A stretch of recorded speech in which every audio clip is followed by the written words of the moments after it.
ಸಮಯದಲ್ಲಿ ಪ್ರಿಯರೇ, ಈ ದಿನದಲ್ಲಿ ನಮ್ಮೆಲ್ಲರಿಗೂ ಬೇಕಾಗಿರುವಂಥ ಕೆಲವು ಸಂಗತಿಗಳನ್ನು ನಾವು ಮಾತನಾಡಿಕೊಳ್ಳೋದಕ್ಕೆ ಸಿದ್ಧರಾಗೋಣ. ದಯಮಾಡಿ ಪರಿಶುದ್ಧ ಗ್ರಂಥಗಳನ್ನು ತೆರೆಯುವುದಾದರೆ ಒಂದು ಚಿಕ್ಕ ಪುಸ್ತಕ, ಆ ಪುಸ್ತಕದಲ್ಲಿರುವಂಥ ಕೆಲವು ಅಧ್ಯಾಯಗಳನ್ನು ಅಥವಾ ಕೆಲವು ವಚನಗಳನ್ನು ನಾವು ಧ್ಯಾನಿಸೋಣ. ರೂತಳ ಗ್ರಂಥ. ರೂತಳು ಎಂಬ ಒಂದು ಪುಸ್ತಕವಿದೆ ಪ್ರಿಯರೇ.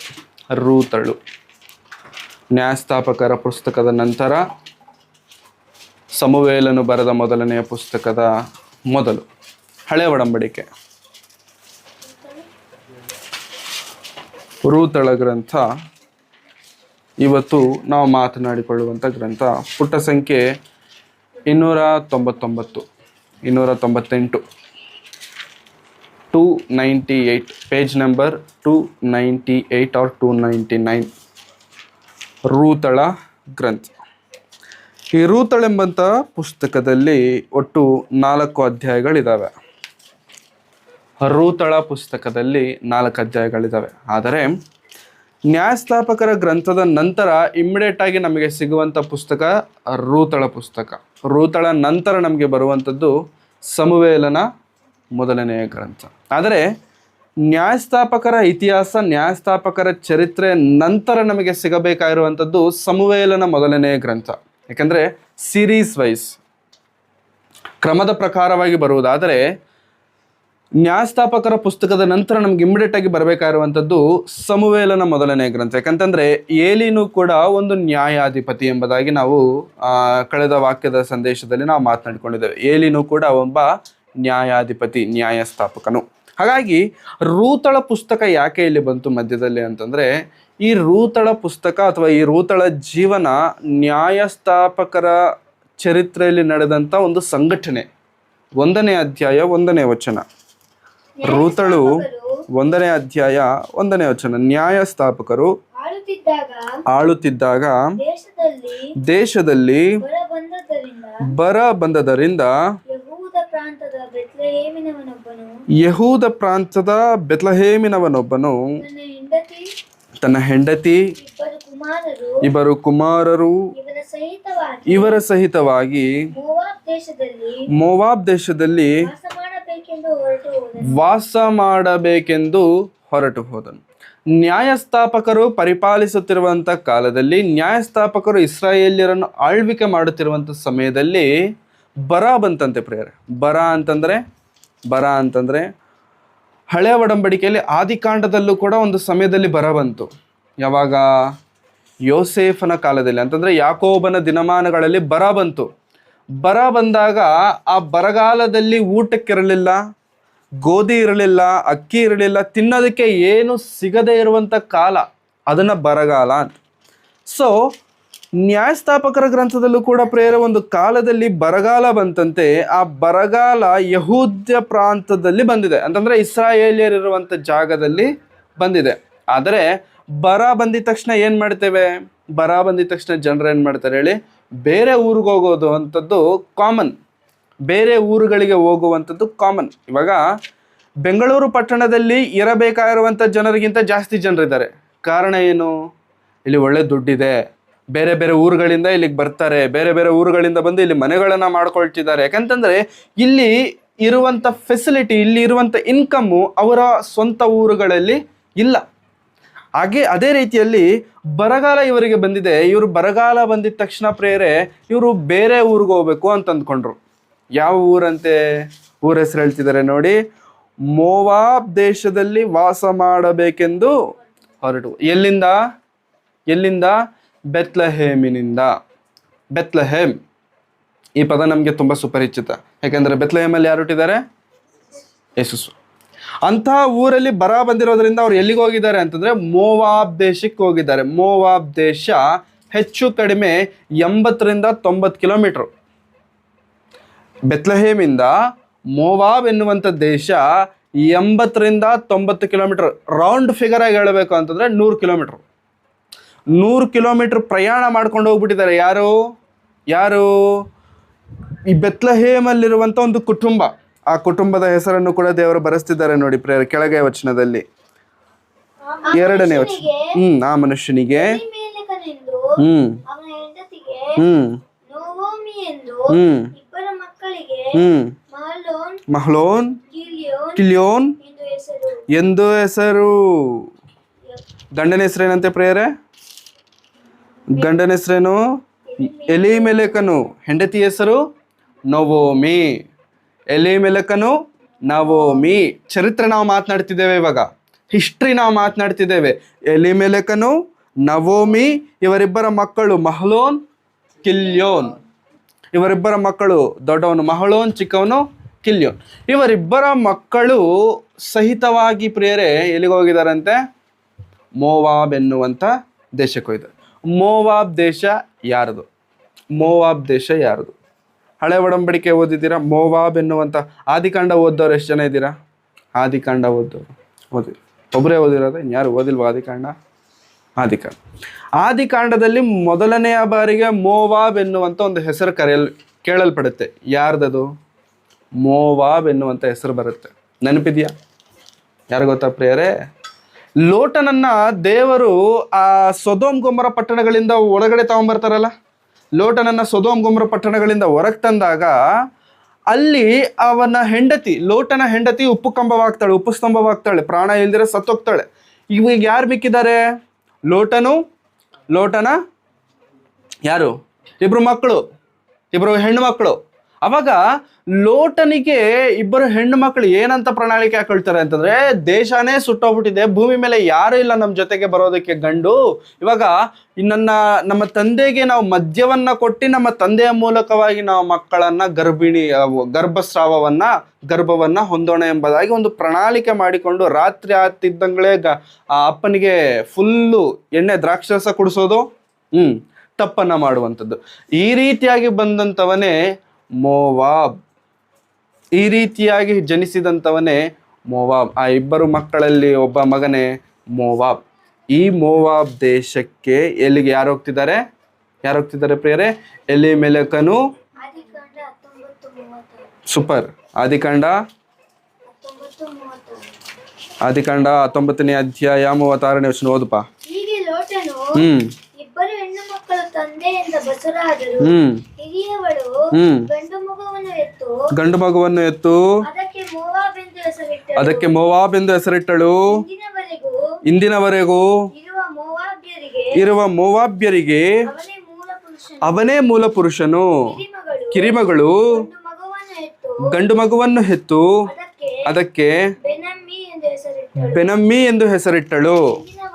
ಇಂದಿನವರೆಗೂ ಇರುವ ಅಮ್ಮೋನಿಯರಿಗೆ ಇವನೇ ಮೂಲ ಪುರುಷನು. ಎರಡು ಜನಾಂಗಗಳು ನಮಗಿಲ್ಲಿ ಕಾಣಿಸ್ತಿದೆ. ಒಂದು ಅಮ್ಮೋನಿಯರು, ಒಂದು ಮೋವಾಬ್ಯರು, ಎರಡನೇದು ಅಮ್ಮೋನ್. ನಿಮಗೆ ಬೈಬಲಲ್ಲಿ ಎಲ್ಲೇ ಕೂಡ ಅಮ್ಮೋನಿಯರು ಅಂತ ಕಾಣಿಸಿದ್ರೆ ಅಮ್ಮೋನಿಯರಿಗೆ ಮೂಲ ಪುರುಷನು ಬೆನ್ನಮ್ಮಿ. ಬೈಬಲಲ್ಲಿ ನಿಮಗೆ ಎಲ್ಲೇ ಕೂಡ ಮೋವಾಬ್ಯರು ಅಂತ ಕಾಣಿಸಿದ್ರೆ ಮೋವಾಬ್ಯರಿಗೆ ಮೂಲ ಪುರುಷನು ಮೋವಾಬ್. ಎಲ್ಲಿಂದ ಬಂದಿದ್ದಾರೆ ಇವರು? ಯಾರಿಗೆ ಮಕ್ಕಳು ಇವರು? ಲೋಟನ ಮಕ್ಕಳು. ಅಂತಂದ್ರೆ ಲೋಟನ ಮಕ್ಕಳಿಗೆ ಮಕ್ಕಳು, ಲೋಟನಿಂದ ಬಂದಂತ ಮಕ್ಕಳು. ಓಕೆನಾ ಪ್ರಿಯರೇ? ನಾವು ಇವತ್ತು ಸ್ವಲ್ಪ ಚರಿತ್ರೆ ಮಾತನಾಡ್ಕೊಳ್ಬೇಕು. ಚರಿತ್ರೆ ನಮಗೆ ಗೊತ್ತಾದ್ರೇನೆ ಬೈಬಲ್ ನಮ್ಗೆ ಅರ್ಥ ಆಗತ್ತೆ.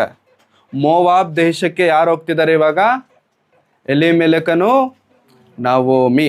ಮೋವಾಬ್ ಎನ್ನುವಂಥ ಹೆಸರಿಗೆ ಒಂದು ಅರ್ಥ ಇದೆ, ಕೆಳಗಡೆ ನೋಡಿ. ಮೋವಾಬ್ ಹೆಸರಿಗೆ ಅರ್ಥ ಇದೆ. ಏನ ಅರ್ಥ? ಫುಟ್ನೋಟಲ್ಲಿ ಇದೆಯಾ? ಮೋವಾಬ್ ಮೋವಾಬ್ ಎನ್ನುವಂಥ ಪದದ ಹತ್ರ ಒಂದು ಅಂತ ಚಿಕ್ಕದಾಗಿ ಬರೆದಿದೆಯಲ್ಲ, ಒನ್ ಅಂತ ಬರೆದಿದೆಯಾ ಇಲ್ವಾ? ಬರೆದಿದೆ. ಆ ಒನ್ ಅನ್ನೋದಕ್ಕೆ ಕೆಳಗಡೆ ರೆಫರೆನ್ಸ್ ನಮಗೆ ಸಿಗುತ್ತೆ. ಆ ಒನ್ ರೆಫರೆನ್ಸ್ ಕೆಳಗಡೆ ಮೋವಾಬ್ ಅಂದರೆ ತಂದೆಯಿಂದ ಉಂಟಾದವನು ಎಂಬುದಾಗಿ. ಸೊ ಮೋವಾಬ್ ಎನ್ನುವಂಥ ಹೆಸರು ಕೇಳಿದ ತಕ್ಷಣ ನಮಗೆ ಒಳ್ಳೆ ಅಭಿಪ್ರಾಯ ಬರುತ್ತಾ, ನೆಗೆಟಿವ್ ಇಂಪ್ಯಾಕ್ಟ್ ನಮಗೆ ಸಿಗುವಂಥದ್ದಾಗಿದೆಯಾ? ಒಳ್ಳೆ ಅಭಿಪ್ರಾಯ ಬರುತ್ತಾ ಪ್ರಿಯರೇ? ಒಳ್ಳೇದು ಬರಲ್ಲ. ಯಾಕೆ ಹೇಳಿ? ಇವರು ಮದುವೆ ಮಾಡಿಕೊಂಡು ಮಕ್ಕಳಾದವರಲ್ಲ. ಇವರು ಮದುವೆ ಮಾಡ್ಕೊಂಡು ಮಕ್ಕಳಾದಂಥ ಮಕ್ಕಳೆಲ್ಲ ಮೋವಾಬ್ ಆಗಲಿ ಬೆನ್ನಮ್ಮಿ ಆಗಲಿ, ಇವರು ಮದುವೆ ಮಾಡಿಕೊಳ್ಳದೇನೆ ತಂದೆಯಿಂದ ಗರ್ಭವತಿಯಾಗಿ ಬಂದಂಥವರು ಇವರು. ಸರಿಯಾದಂಥ ಇಂಪ್ಯಾಕ್ಟ್ ಅಥವಾ ಸರಿಯಾದಂಥ ಉದ್ದೇಶ ಸಮಾಜಕ್ಕೆ ಇವರನ್ನ ನೋಡಿದ್ರೆ ಆಗಲ್ಲ. ಸೊ ಈ ರೀತಿಯಾಗಿರಬೇಕಾದ್ರೆ ಈ ಮೋವಾಬ್ ಎನ್ನುವಂತ ಹುಡುಗ ಮೋವಾಬ್ಯರಿಗೆ ಏನಾಗಿದ್ದಾನಂತೆ, ಮೂಲ ಪುರುಷನು. ಇಂಥ ಮೂಲ ಪುರುಷನು ಅಥವಾ ಇಂಥ ಜನಾಂಗಕ್ಕೆ ಯಾರು ಹೋಗ್ತಿದ್ದಾರೆ ಇವಾಗ? ಯಾರು ಹೋಗ್ತಿದ್ದಾರೆ? ಎಲಿಮೆಲೆಕನು ನವೋಮಿ ಇಬ್ಬರು ಹೋಗ್ತಿದ್ದಾರೆ. ಇವಾಗ ಹೋದ ಮೇಲೆ ಏನು ನಡೀತೆ ಅನ್ನುವಂಥದ್ದನ್ನು ನಾನು ನಿಮಗೆ ಚಿಕ್ಕ ಕತೆ ಥರ ಹೇಳ್ತೇನೆ. ಏನು ನಡೆಯುತ್ತೆ ಅಂತಂದರೆ, ಹೋದ ಮೇಲೆ ಅಲ್ಲಿ ಅವನ ಗಂಡ ಸತ್ತೋಗ್ತಾನೆ, ಯಜಮಾನರು ಸತ್ತೋಗ್ತಾರೆ. ಯಾರು? ಎಲಿಮೆಲೆಕನು ಸತ್ತೋಗ್ತಾನೆ. ಎಲಿಮೆಲೆಕನು ಸತ್ತೋಗಿದ್ದಾನೆ ಅನ್ನುವಂಥ ಬೇಜಾರಲ್ಲಿ ನವೋಮಿ ಇರಬೇಕಾದ್ರೆ ಇವರಿಬ್ಬರು ಮದುವೆ ಮಾಡ್ಕೊಳ್ತಾರೆ. ಯಾರು? ಇಬ್ಬರು ಗಂಡು ಮಕ್ಕಳಿದಾರಲ್ಲ, ಇಬ್ಬರು ಮಕ್ಕಳಿದಾರಲ್ಲ, ಅವರಿಬ್ಬರು ಕೂಡ ಮದುವೆ ಮಾಡ್ಕೊಳ್ತಾರೆ. ಯಾರನ್ನ ಮದುವೆ ಮಾಡ್ಕೊಳ್ತಾರೆ? ಯಾರನ್ನ ಮದುವೆ ಮಾಡ್ಕೊಳ್ತಾರೆ? ಮೋವಾಬ್ ಸ್ತ್ರೀಯರನ್ನ ಮದುವೆ ಮಾಡ್ಕೊಳ್ತಾರೆ. ಮತ್ತೆ ಮೋವಾಬ್ ಸ್ತ್ರೀಯರನ್ನ ಮದುವೆ ಮಾಡ್ಕೊಳ್ತಾರೆ. ಇವರು ಯಾರು? ಇವರು ಯಾರು? ಇಸ್ರಾಯೇಲ್ಯರು ಇವರು. ಹೌದಾ? ಬೆತ್ಲೆಹೇಮಿಗೆ ಸೇರಿದಂಥವ್ರು ಅಂತಂದ್ರೆ ಯಹೂದ್ಯರು, ಇಸ್ರಾಯೇಲ್ಯರು. ಆದರೆ ಇಸ್ರಾಯೇಲ್ಯರು ಯಾರನ್ನ ಮದುವೆ ಮಾಡ್ಕೊಂಡಿದ್ದಾರೆ? ಮೋವಾಬ್ಯರನ್ನ ಮದುವೆ ಮಾಡ್ಕೊಂಡಿದ್ದಾರೆ. ಮೋವಾಬ್ಯರು ಇಸ್ರಾಯೇಲ್ಯರ? ಮೋವಾಬ್ಯರು ಇಸ್ರಾಯೇಲ್ಯರ ಅಲ್ಲ. ಅವ್ರೇನಾಗಿದ್ದಾರೆ? ಅನ್ಯರು. ದೇವರು ಧರ್ಮಶಾಸ್ತ್ರವನ್ನು ಕೊಡುತ್ತಾ ಹೇಳುವಂಥ ಮೊದಲನೇ ಆಜ್ಞೆಗಳಲ್ಲಿ, ಕೆಲವು ಆಜ್ಞೆಗಳಲ್ಲಿ ಪ್ರಥಮವಾದಂಥ ಆಜ್ಞೆನೇ ನೀವು ಅನ್ಯರೊಂದಿಗೆ ಸೇರಬಾರದು, ನೀವು ಅನ್ಯರೊಂದಿಗೆ ಇಜ್ಜೋಡಾಗಬಾರದು, ಅವರನ್ನು ನೀವು ತೆಗೆದುಕೊಳ್ಳಬಾರದು, ಅವರನ್ನು ನಿಮಗೂ ಕೂಡ ಹೊಂದಬಾರದು, ಮದುವೆಗಳನ್ನು ನೀವು ಮಾಡಬಾರದು. ಆದರೆ ಇವರೇನು ಮಾಡಿಬಿಟ್ಟಿದ್ದಾರೆ? ಇಸ್ರಾಯೇಲ್ಯರಾಗಿದ್ದುಕೊಂಡು ಎಲ್ಲಿಗೆ ಹೋಗಿದ್ದಾರೆ? ಮೋವಾಬ್ ದೇಶದಲ್ಲಿ ಮೋವಾಬ್ಯರಾಗಿರುವಂಥ ಇಬ್ಬರು ಹೆಣ್ಣು ಮಕ್ಕಳನ್ನು ನೋಡಿಕೊಂಡು ಮದುವೆ ಮಾಡ್ಕೊಂಡು, ಈ ರೀತಿ ಮದುವೆ ಮಾಡ್ಕೊಂಡ ಮೇಲೆ ಮದುವೆ ಮಾಡಿಕೊಂಡಿರುವಂಥ ಕೆಲವೇ ದಿನಗಳಲ್ಲಿ ಇಬ್ಬರು ಗಂಡು ಮಕ್ಕಳು ಕೂಡ ಸತ್ತೋಗ್ತಾರೆ. ಇಬ್ಬರು ಗಂಡು ಮಕ್ಕಳು ಕೂಡ ಸತ್ತೋಗ್ತಾರೆ, ಪ್ರಾಣ ಬಿಡ್ತಾರೆ. ಹೇಗೆ ಏನು ಎನ್ನುವಂಥದ್ದು ಬೈಬಲ್ ನಮಗೆ ಬರೆಸಿಲ್ಲ. ಅದ್ರ ಬಗ್ಗೆ ನಾವು ಟೆನ್ಷನ್ ತಗೋಬೇಕಾಗಿರುವಂಥ ಅವಶ್ಯಕತೆ ಇಲ್ಲ. ಒಟ್ಟಿನಲ್ಲಿ ಸತ್ತೋಗಿದೆ. ಸತ್ತೋದ ಮೇಲೆ ಇವರಿಗೆ ಇನ್ಫಾರ್ಮೇಶನ್ ಬರುತ್ತೆ. ಏನಂತಂದರೆ, ನಾವು ಬಿಟ್ಟು ಬಂದ್ವಲ್ಲ ದೇಶ, ನಾವು ಬಿಟ್ಟು ಬಂದ್ವಲ್ಲ ಊರು. ಯಾವ ಊರು? ಬೆತ್ಲೆಹೇಮ್. ಆ ಊರು ಇವಾಗ ಸುಭಿಕ್ಷವಾಗಿದೆ, ಆ ಊರಲ್ಲಿ ಬರಗಾಲ ಹೋಗ್ಬಿಟ್ಟಿದೆ, ಆ ಊರಲ್ಲಿ ಎಲ್ಲರೂ ಕೂಡ ಸುಖ ಸಂತೋಷಗಳಿಂದ ಇದ್ದಾರೆ ಅಂತೇಳಿ ಇನ್ಫಾರ್ಮೇಶನ್ ಬಂದಿದ ತಕ್ಷಣ ಮತ್ತೆ ಆ ಊರಿಗೆ ಹೋಗ್ಬೇಕು ಅನ್ಕೊಳ್ತಾರೆ. ಮತ್ತೆ ಅವ್ರಿಗೆ ಹೋಗ್ಬೇಕು ಅನ್ಕೊಳ್ತಾರೆ. ಬರಬೇಕಾದ್ರೇನೋ ಯಜಮಾನ್ರ ಜೊತೆಗೆ ಇಬ್ರು ಗಂಡು ಮಕ್ಕಳ ಜೊತೆಗೆ ಬಂದಂಥ ಈ ನವೋಮಿ ಊರಿಗೆ ಹೋಗ್ಬೇಕು, ಸ್ವಂತ ಊರಿಗೆ ಹೋಗ್ಬೇಕು, ತವರೂರಿಗೆ ಹೋಗ್ಬೇಕು ಅಂತ ಅಂದ್ಕೊಂಡಿದ್ದ ತಕ್ಷಣ ಗಂಡ ಇಲ್ಲ, ಇಬ್ಬರು ಮಕ್ಕಳು ಕೂಡ ಇಲ್ಲ. ನವೋಮಿ ಇದ್ದಾಳೆ, ನವೋಮಿ ಜೊತೆಗೆ ಅವರ ಇಬ್ಬರು ಸೊಸೆಂದರು ಇದ್ದಾರೆ. ಆ ಸೊಸೆಂದರ ಹೆಸರನ್ನು ಕೂಡ ದೇವರು ಸತ್ಯವೇದದಲ್ಲಿ ಬರೆಸಿದ್ದಾರೆ. ನಾವು ನೋಡೋಣ ಪ್ರಿಯರೇ. 1ನೇ ಅಧ್ಯಾಯ 4ನೇ ವಚನ. 1ನೇ ಅಧ್ಯಾಯ 4ನೇ ವಚನ. ಈ ಮಕ್ಕಳು ಓರ್ಫಾ, ರೂತ್ ಎಂಬ ಹೆಸರುಳ್ಳ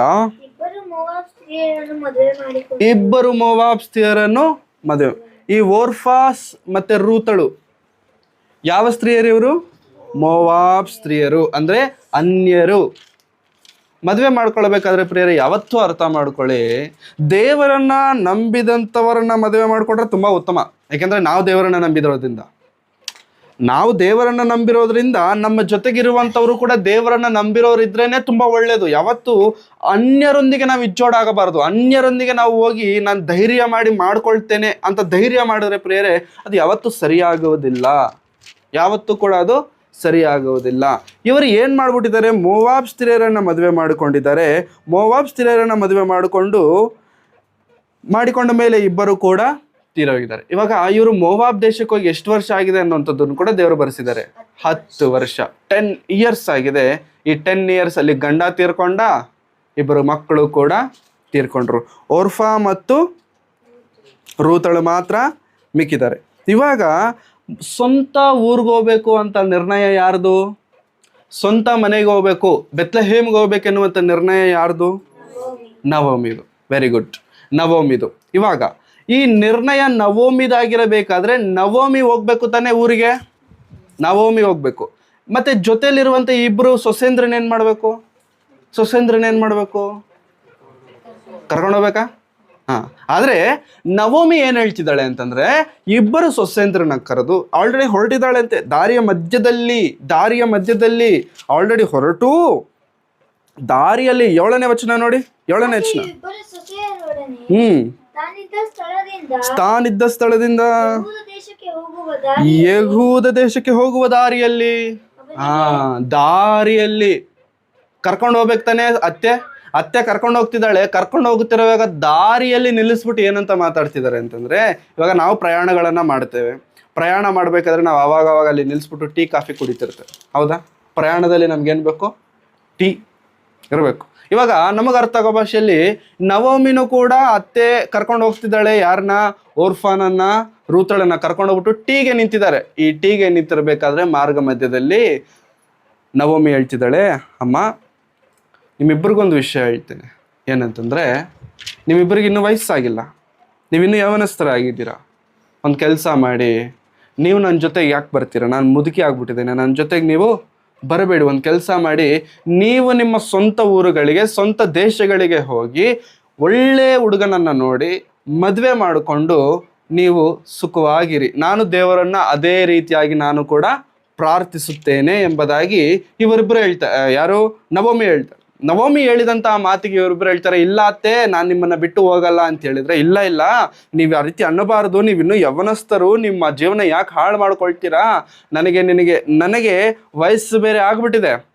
ನಿಮಗೆ ಮತ್ತೆ ಗಂಡನನ್ನು ಕೊಡೋಕೆ ನನ್ನಿಂದ ಆಗಲ್ಲ. ಒಂದು ವೇಳೆ ಕೊಟ್ಟರು ಕೂಡ ಅವನು ದೊಡ್ಡವನಾಗೋಷ್ಟರಲ್ಲಿ ನಿಮಗೆ ವಯಸ್ಸಾಗ್ಬಿಟ್ಟಿರುತ್ತೆ. ಸೊ ನನ್ನ ಬಗ್ಗೆ ಚಿಂತೆ ಮಾಡಬೇಡಿ, ನೀವಿಬ್ಬರು ಕೂಡ ನಿಮ್ಮ ದಾರಿ ನೋಡ್ಕೊಂಡು ಹೋಗಿ, ನಾನು ನನ್ನ ದಾರಿ ನೋಡ್ಕೊಳ್ತೇನೆ, ನೀವು ನಿಮ್ಮ ದಾರಿಯನ್ನ ನೋಡ್ಕೊ. ನವಮಿ ಮಾತನಾಡ್ತಿರುವಂಥದ್ದು ಸರಿನಾ ತಪ್ಪ? ನವಮಿ ಮಾತನಾಡ್ತಿರುವಂಥದ್ದು ಕರೆಕ್ಟಾ ರಾಂಗ? ಕರೆಕ್ಟಾಗೆ ಮಾತಾಡ್ತಿದ್ದಾಳಲ್ಲ? ನ್ಯಾಯ ಇದೆಯಲ್ಲ ಮಾತಾಡ್ತಿರೋದ್ರಲ್ಲಿ? ನ್ಯಾಯ ಇದೆ. ನೀವು ನಿಮ್ಮ ದಾರಿ ನೋಡ್ಕೊಳ್ಳಿ. ಯಾಕೆಂತಂದ್ರೆ ಹಳೆ ಕಾಲದಲ್ಲಿ ಅಂತ ಒಂದು ಕಲ್ಚರ್ ಇತ್ತು.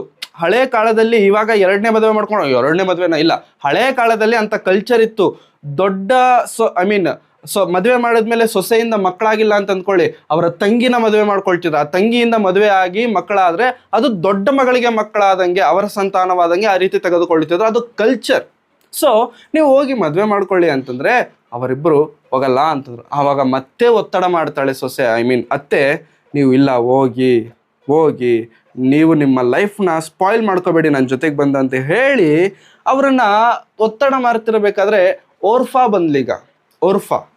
ಓರ್ಫಾ ಬಂದು, ಅತ್ತೆಮ್ಮ ಸರಿ, ನೀನು ಹೇಳಿದಂಥ ಮಾತಿಗೆ ನಾನು ತಲೆ ಬಗ್ಗಿಸ್ತೇನೆ, ನಾನು ನನ್ನ ದೇಶಕ್ಕೆ ಹೋಗ್ತೇನೆ ಅಂಥೇಳಿ ಕಿಸ್ ಕೊಟ್ಬಿಟ್ಟು ಹೋದ್ಲಂತೆ. ಮುತ್ತು ಕೊಟ್ಟು ಹೋದ್ಲು. ಹೌದಾ? ಮುತ್ತು ಕೊಟ್ಟಿದ್ದಾಳೆ ನೋಡಿ ಪ್ರಿಯರೇ. 13ನೇ ವಚನ, 14. ಆಗ ಅವರು ತಿರುಗಿ ಗಟ್ಟಿಯಾಗಿ ಹತ್ತರು.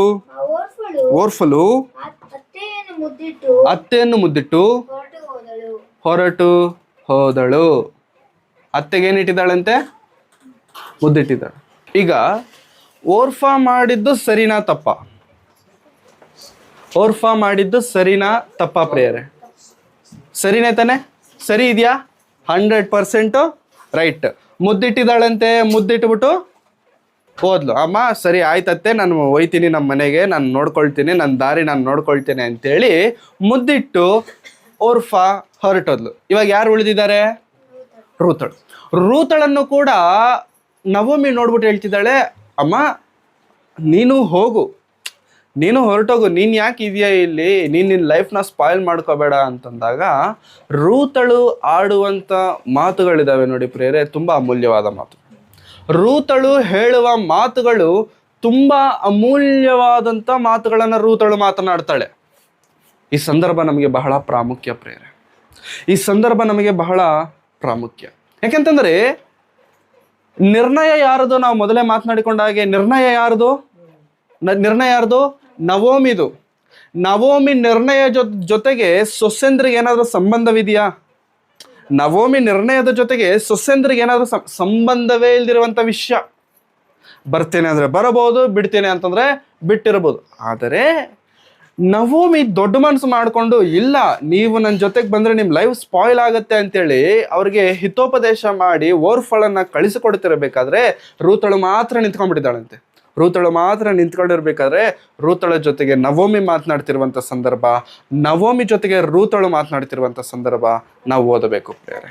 15ನೇ ವಚನ, ನವೋಮಿಯು ರೂತಳಿಗೆ, ಈಗೋ ನಿನ್ನ ಓರಗಿತ್ತಿಯು ತಿರುಗಿ ತನ್ನ ಜನರ ಬಳಿಗೂ ದೇವತೆಗಳ ಬಳಿಗೂ ಹೋಗುತ್ತಾಳೆ. ನೀನು ಆಕೆಯ ಜೊತೆಯಲ್ಲಿ ಹೋಗು ಅಂದಾಗ ಆಕೆಯು ನಿನ್ನನ್ನು ಬಿಟ್ಟು ಹಿಂದಿರುಗಬೇಕೆಂದು ನನ್ನನ್ನು ಒತ್ತಾಯಪಡಿಸಬೇಡ. ನನ್ನನ್ನು ಬಲವಂತ ಮಾಡಬೇಡ ಅತ್ತೆ. ನನ್ನನ್ನ ನಿನ್ನ ಬಿಟ್ಟು ಹೋಗನ್ನುವಂಥ ಮಾತು ಇನ್ನೊಂದ್ಸತಿ ನಿನ್ನ ಬಾಯಿಂದ ಬರಬಾರ್ದು. ನಿನ್ನನ್ನ ಬಿಟ್ಟು ಹೋಗನ್ನುವಂಥ ಮಾತು ಇನ್ನೊಂದ್ಸತಿ ನಿನ್ನ ಬಾಯಿಂದ ಬರಬಾರ್ದು. ರೂತಳು ಒಂದು ಖಂಡಿತವಾದಂಥ ವಿಷಯ ಹೇಳ್ತಿದ್ದಾಳೆ. ಅಮ್ಮ, ನಿನ್ನನ್ನು ಬಿಟ್ಟು ಹೋಗಬೇಕೆನ್ನುವಂಥ ಮಾತು ನನ್ನ ಬಾಯಿಂದ ಮತ್ತೆ ಬರಬಾರ್ದು. ಯಾಕೆಂತಂದ್ರೆ ಪ್ರಿಯರೇ, ಇಲ್ಲಿ ನಾವು ಅರ್ಥ ಮಾಡ್ಕೊಳ್ಬೇಕಾದಂಥ ವಿಷಯ, ನವೋಮಿ ತೆಗೆದುಕೊಂಡಂಥ ನಿರ್ಣಯಕ್ಕೆ, ನವೋಮಿ ತೆಗೆದುಕೊಂಡಂಥ ಆ ಡಿಸಿಷನ್ನಿಗೆ ರೂತಳು ರೆಸ್ಪೆಕ್ಟ್ ಕೊಡ್ತಿದ್ದಾಳೆ. ಓರ್ಫಾ ಬಿಟ್ಟು ಹೋದಾಗ ಓರ್ಫಳನ್ನು ಕುರಿತು ನವೋಮಿ ಹೇಳ್ತಿರುವಂಥ ಮಾತು, ಅಮ್ಮ ನಿನ್ನ ಜೊತೆನೆ ತಾನೇ ಮದುವೆ ಆಗಿದ್ದು. ನನ್ನ ದೊಡ್ಡ ಸೊಸೆ ಹೋಗ್ತಿದ್ದಾಳೆ, ಅವರ ಜನರ ಬಳಿಗೂ ಅವರ ದೇವತೆಗಳ ಬಳಿಗೂ ಹೋಗ್ತಿದ್ದಾಳೆ. ಜನರ ಬಳಿಗೆ ಹೋಗ್ತಿದ್ದಾರೆ ಅಂತಂದ್ರೆ ಒಂದು ವಿಷಯ, ಓಕೆ, ಅವ್ರ ಜನರ ಹತ್ರ ಹೋಗ್ತಿದ್ದಾರೆ. ಆದ್ರೆ ಎರಡನೇ ಮಾತು ಏನ್ ಹೇಳ್ತಿದ್ದಾಳೆ? ದೇವತೆಗಳ ಬಳಿ. ಅಂದ್ರೆ ಇಷ್ಟು ದಿನ ಯಾವ ದೇವರನ್ನಾದ್ರೆ ನಿಜವಾದಂತ ದೇವರೆಂಬುದಾಗಿ ನಂಬಿಕೊಂಡಿದ್ದಳು, ಆ ನಂಬಿಕೆಯನ್ನ ಬಿಟ್ಟು ಮತ್ತೆ ಹಳೆಯ ನಂಬಿಕೆ ಕಡೆಗೆ ಆಕೆ ಹಿಂತಿರುಗ್ತಿದ್ದಾಳೆ. ಅಮ್ಮ, ನಿನಗೂ ಕೂಡ ಅಂತ ಉದ್ದೇಶ ಇದ್ರೆ, ನಿನಗೂ ಕೂಡ ಅಂತ ಅಭಿಪ್ರಾಯವಿದ್ರೆ ನೀನು ಕೂಡ ಹೊರಟೋಗ್ಬೋದು. ಯೇಸುಸ್ವಾಮಿನೂ ಕೂಡ ಒಂದು ಸಮಯದಲ್ಲಿ ಶಿಷ್ಯರನ್ನ ಇದೇ ಪ್ರಶ್ನೆ ಕೇಳ್ತಾರೆ. ಯೇಸುಸ್ವಾಮಿ ಕೂಡ ಒಂದು ಸಮಯದಲ್ಲಿ ಶಿಷ್ಯರನ್ನ ಇದೇ ಪ್ರಶ್ನೆ, ನೀವು ಹೋಗ್ಬೇಕಂತ ಅಂದ್ಕೊಂಡಿದ್ದೀರಾ? ನೀವು ನನ್ನನ್ನು ಬಿಟ್ಟು ಹೋಗಬೇಕು ಅಂತ ಅಂದ್ಕೊಂಡಿದ್ದೀರಾ? ಹೋಗಿ, ನನಗೆ ಚಿಂತೆ ಇಲ್ಲ. ನೀವು ನನ್ನನ್ನು ಬಿಟ್ಟು ಹೋಗ್ಬೇಕು ಅನ್ಕೊಂಡಿದ್ದೀರಾ? ನನಗೆ ಚಿಂತೆ ಏನಲ್ಲ, ನೀವು ಹೋಗಿ ಅಂದಾಗ ಶಿಷ್ಯರು ಹೇಳುವಂಥ ಮಾತು, ಸ್ವಾಮಿ, ನಿನ್ನನ್ನು ಬಿಟ್ಟು ನಾವೆಲ್ಲಿಗೆ ಹೋಗಲಿ? ನಿಮ್ಮನ್ನು ಬಿಟ್ಟು ನಾವು ಎಲ್ಲಿಗೆ ಹೋಗ್ಲಿಕ್ಕೆ ಸಾಧ್ಯವಾಗುತ್ತೆ? ನಿನ್ನ ಬಳಿಯಲ್ಲೇ ನಿತ್ಯ ಜೀವದ ಮಾತುಗಳಿದಾವೆ, ನಿನ್ನನ್ನು ಬಿಟ್ಟು ನಾವು ಎಲ್ಲಿಗೂ ಹೋಗ್ಲಿಕ್ಕೆ. ಅದೇ ಪ್ರಶ್ನೆಯನ್ನ ಇವತ್ತು ನವೋಮಿನೂ ಕೂಡ ರೂತಳಿಗೆ ಹೇಳ್ತಿರಬೇಕಾದ್ರೆ ರೂತಳು ಹೇಳುತ್ತಿರುವಂತ ಉತ್ತರವು ಕೂಡ ಇದೇ ತರ ಇದೆ.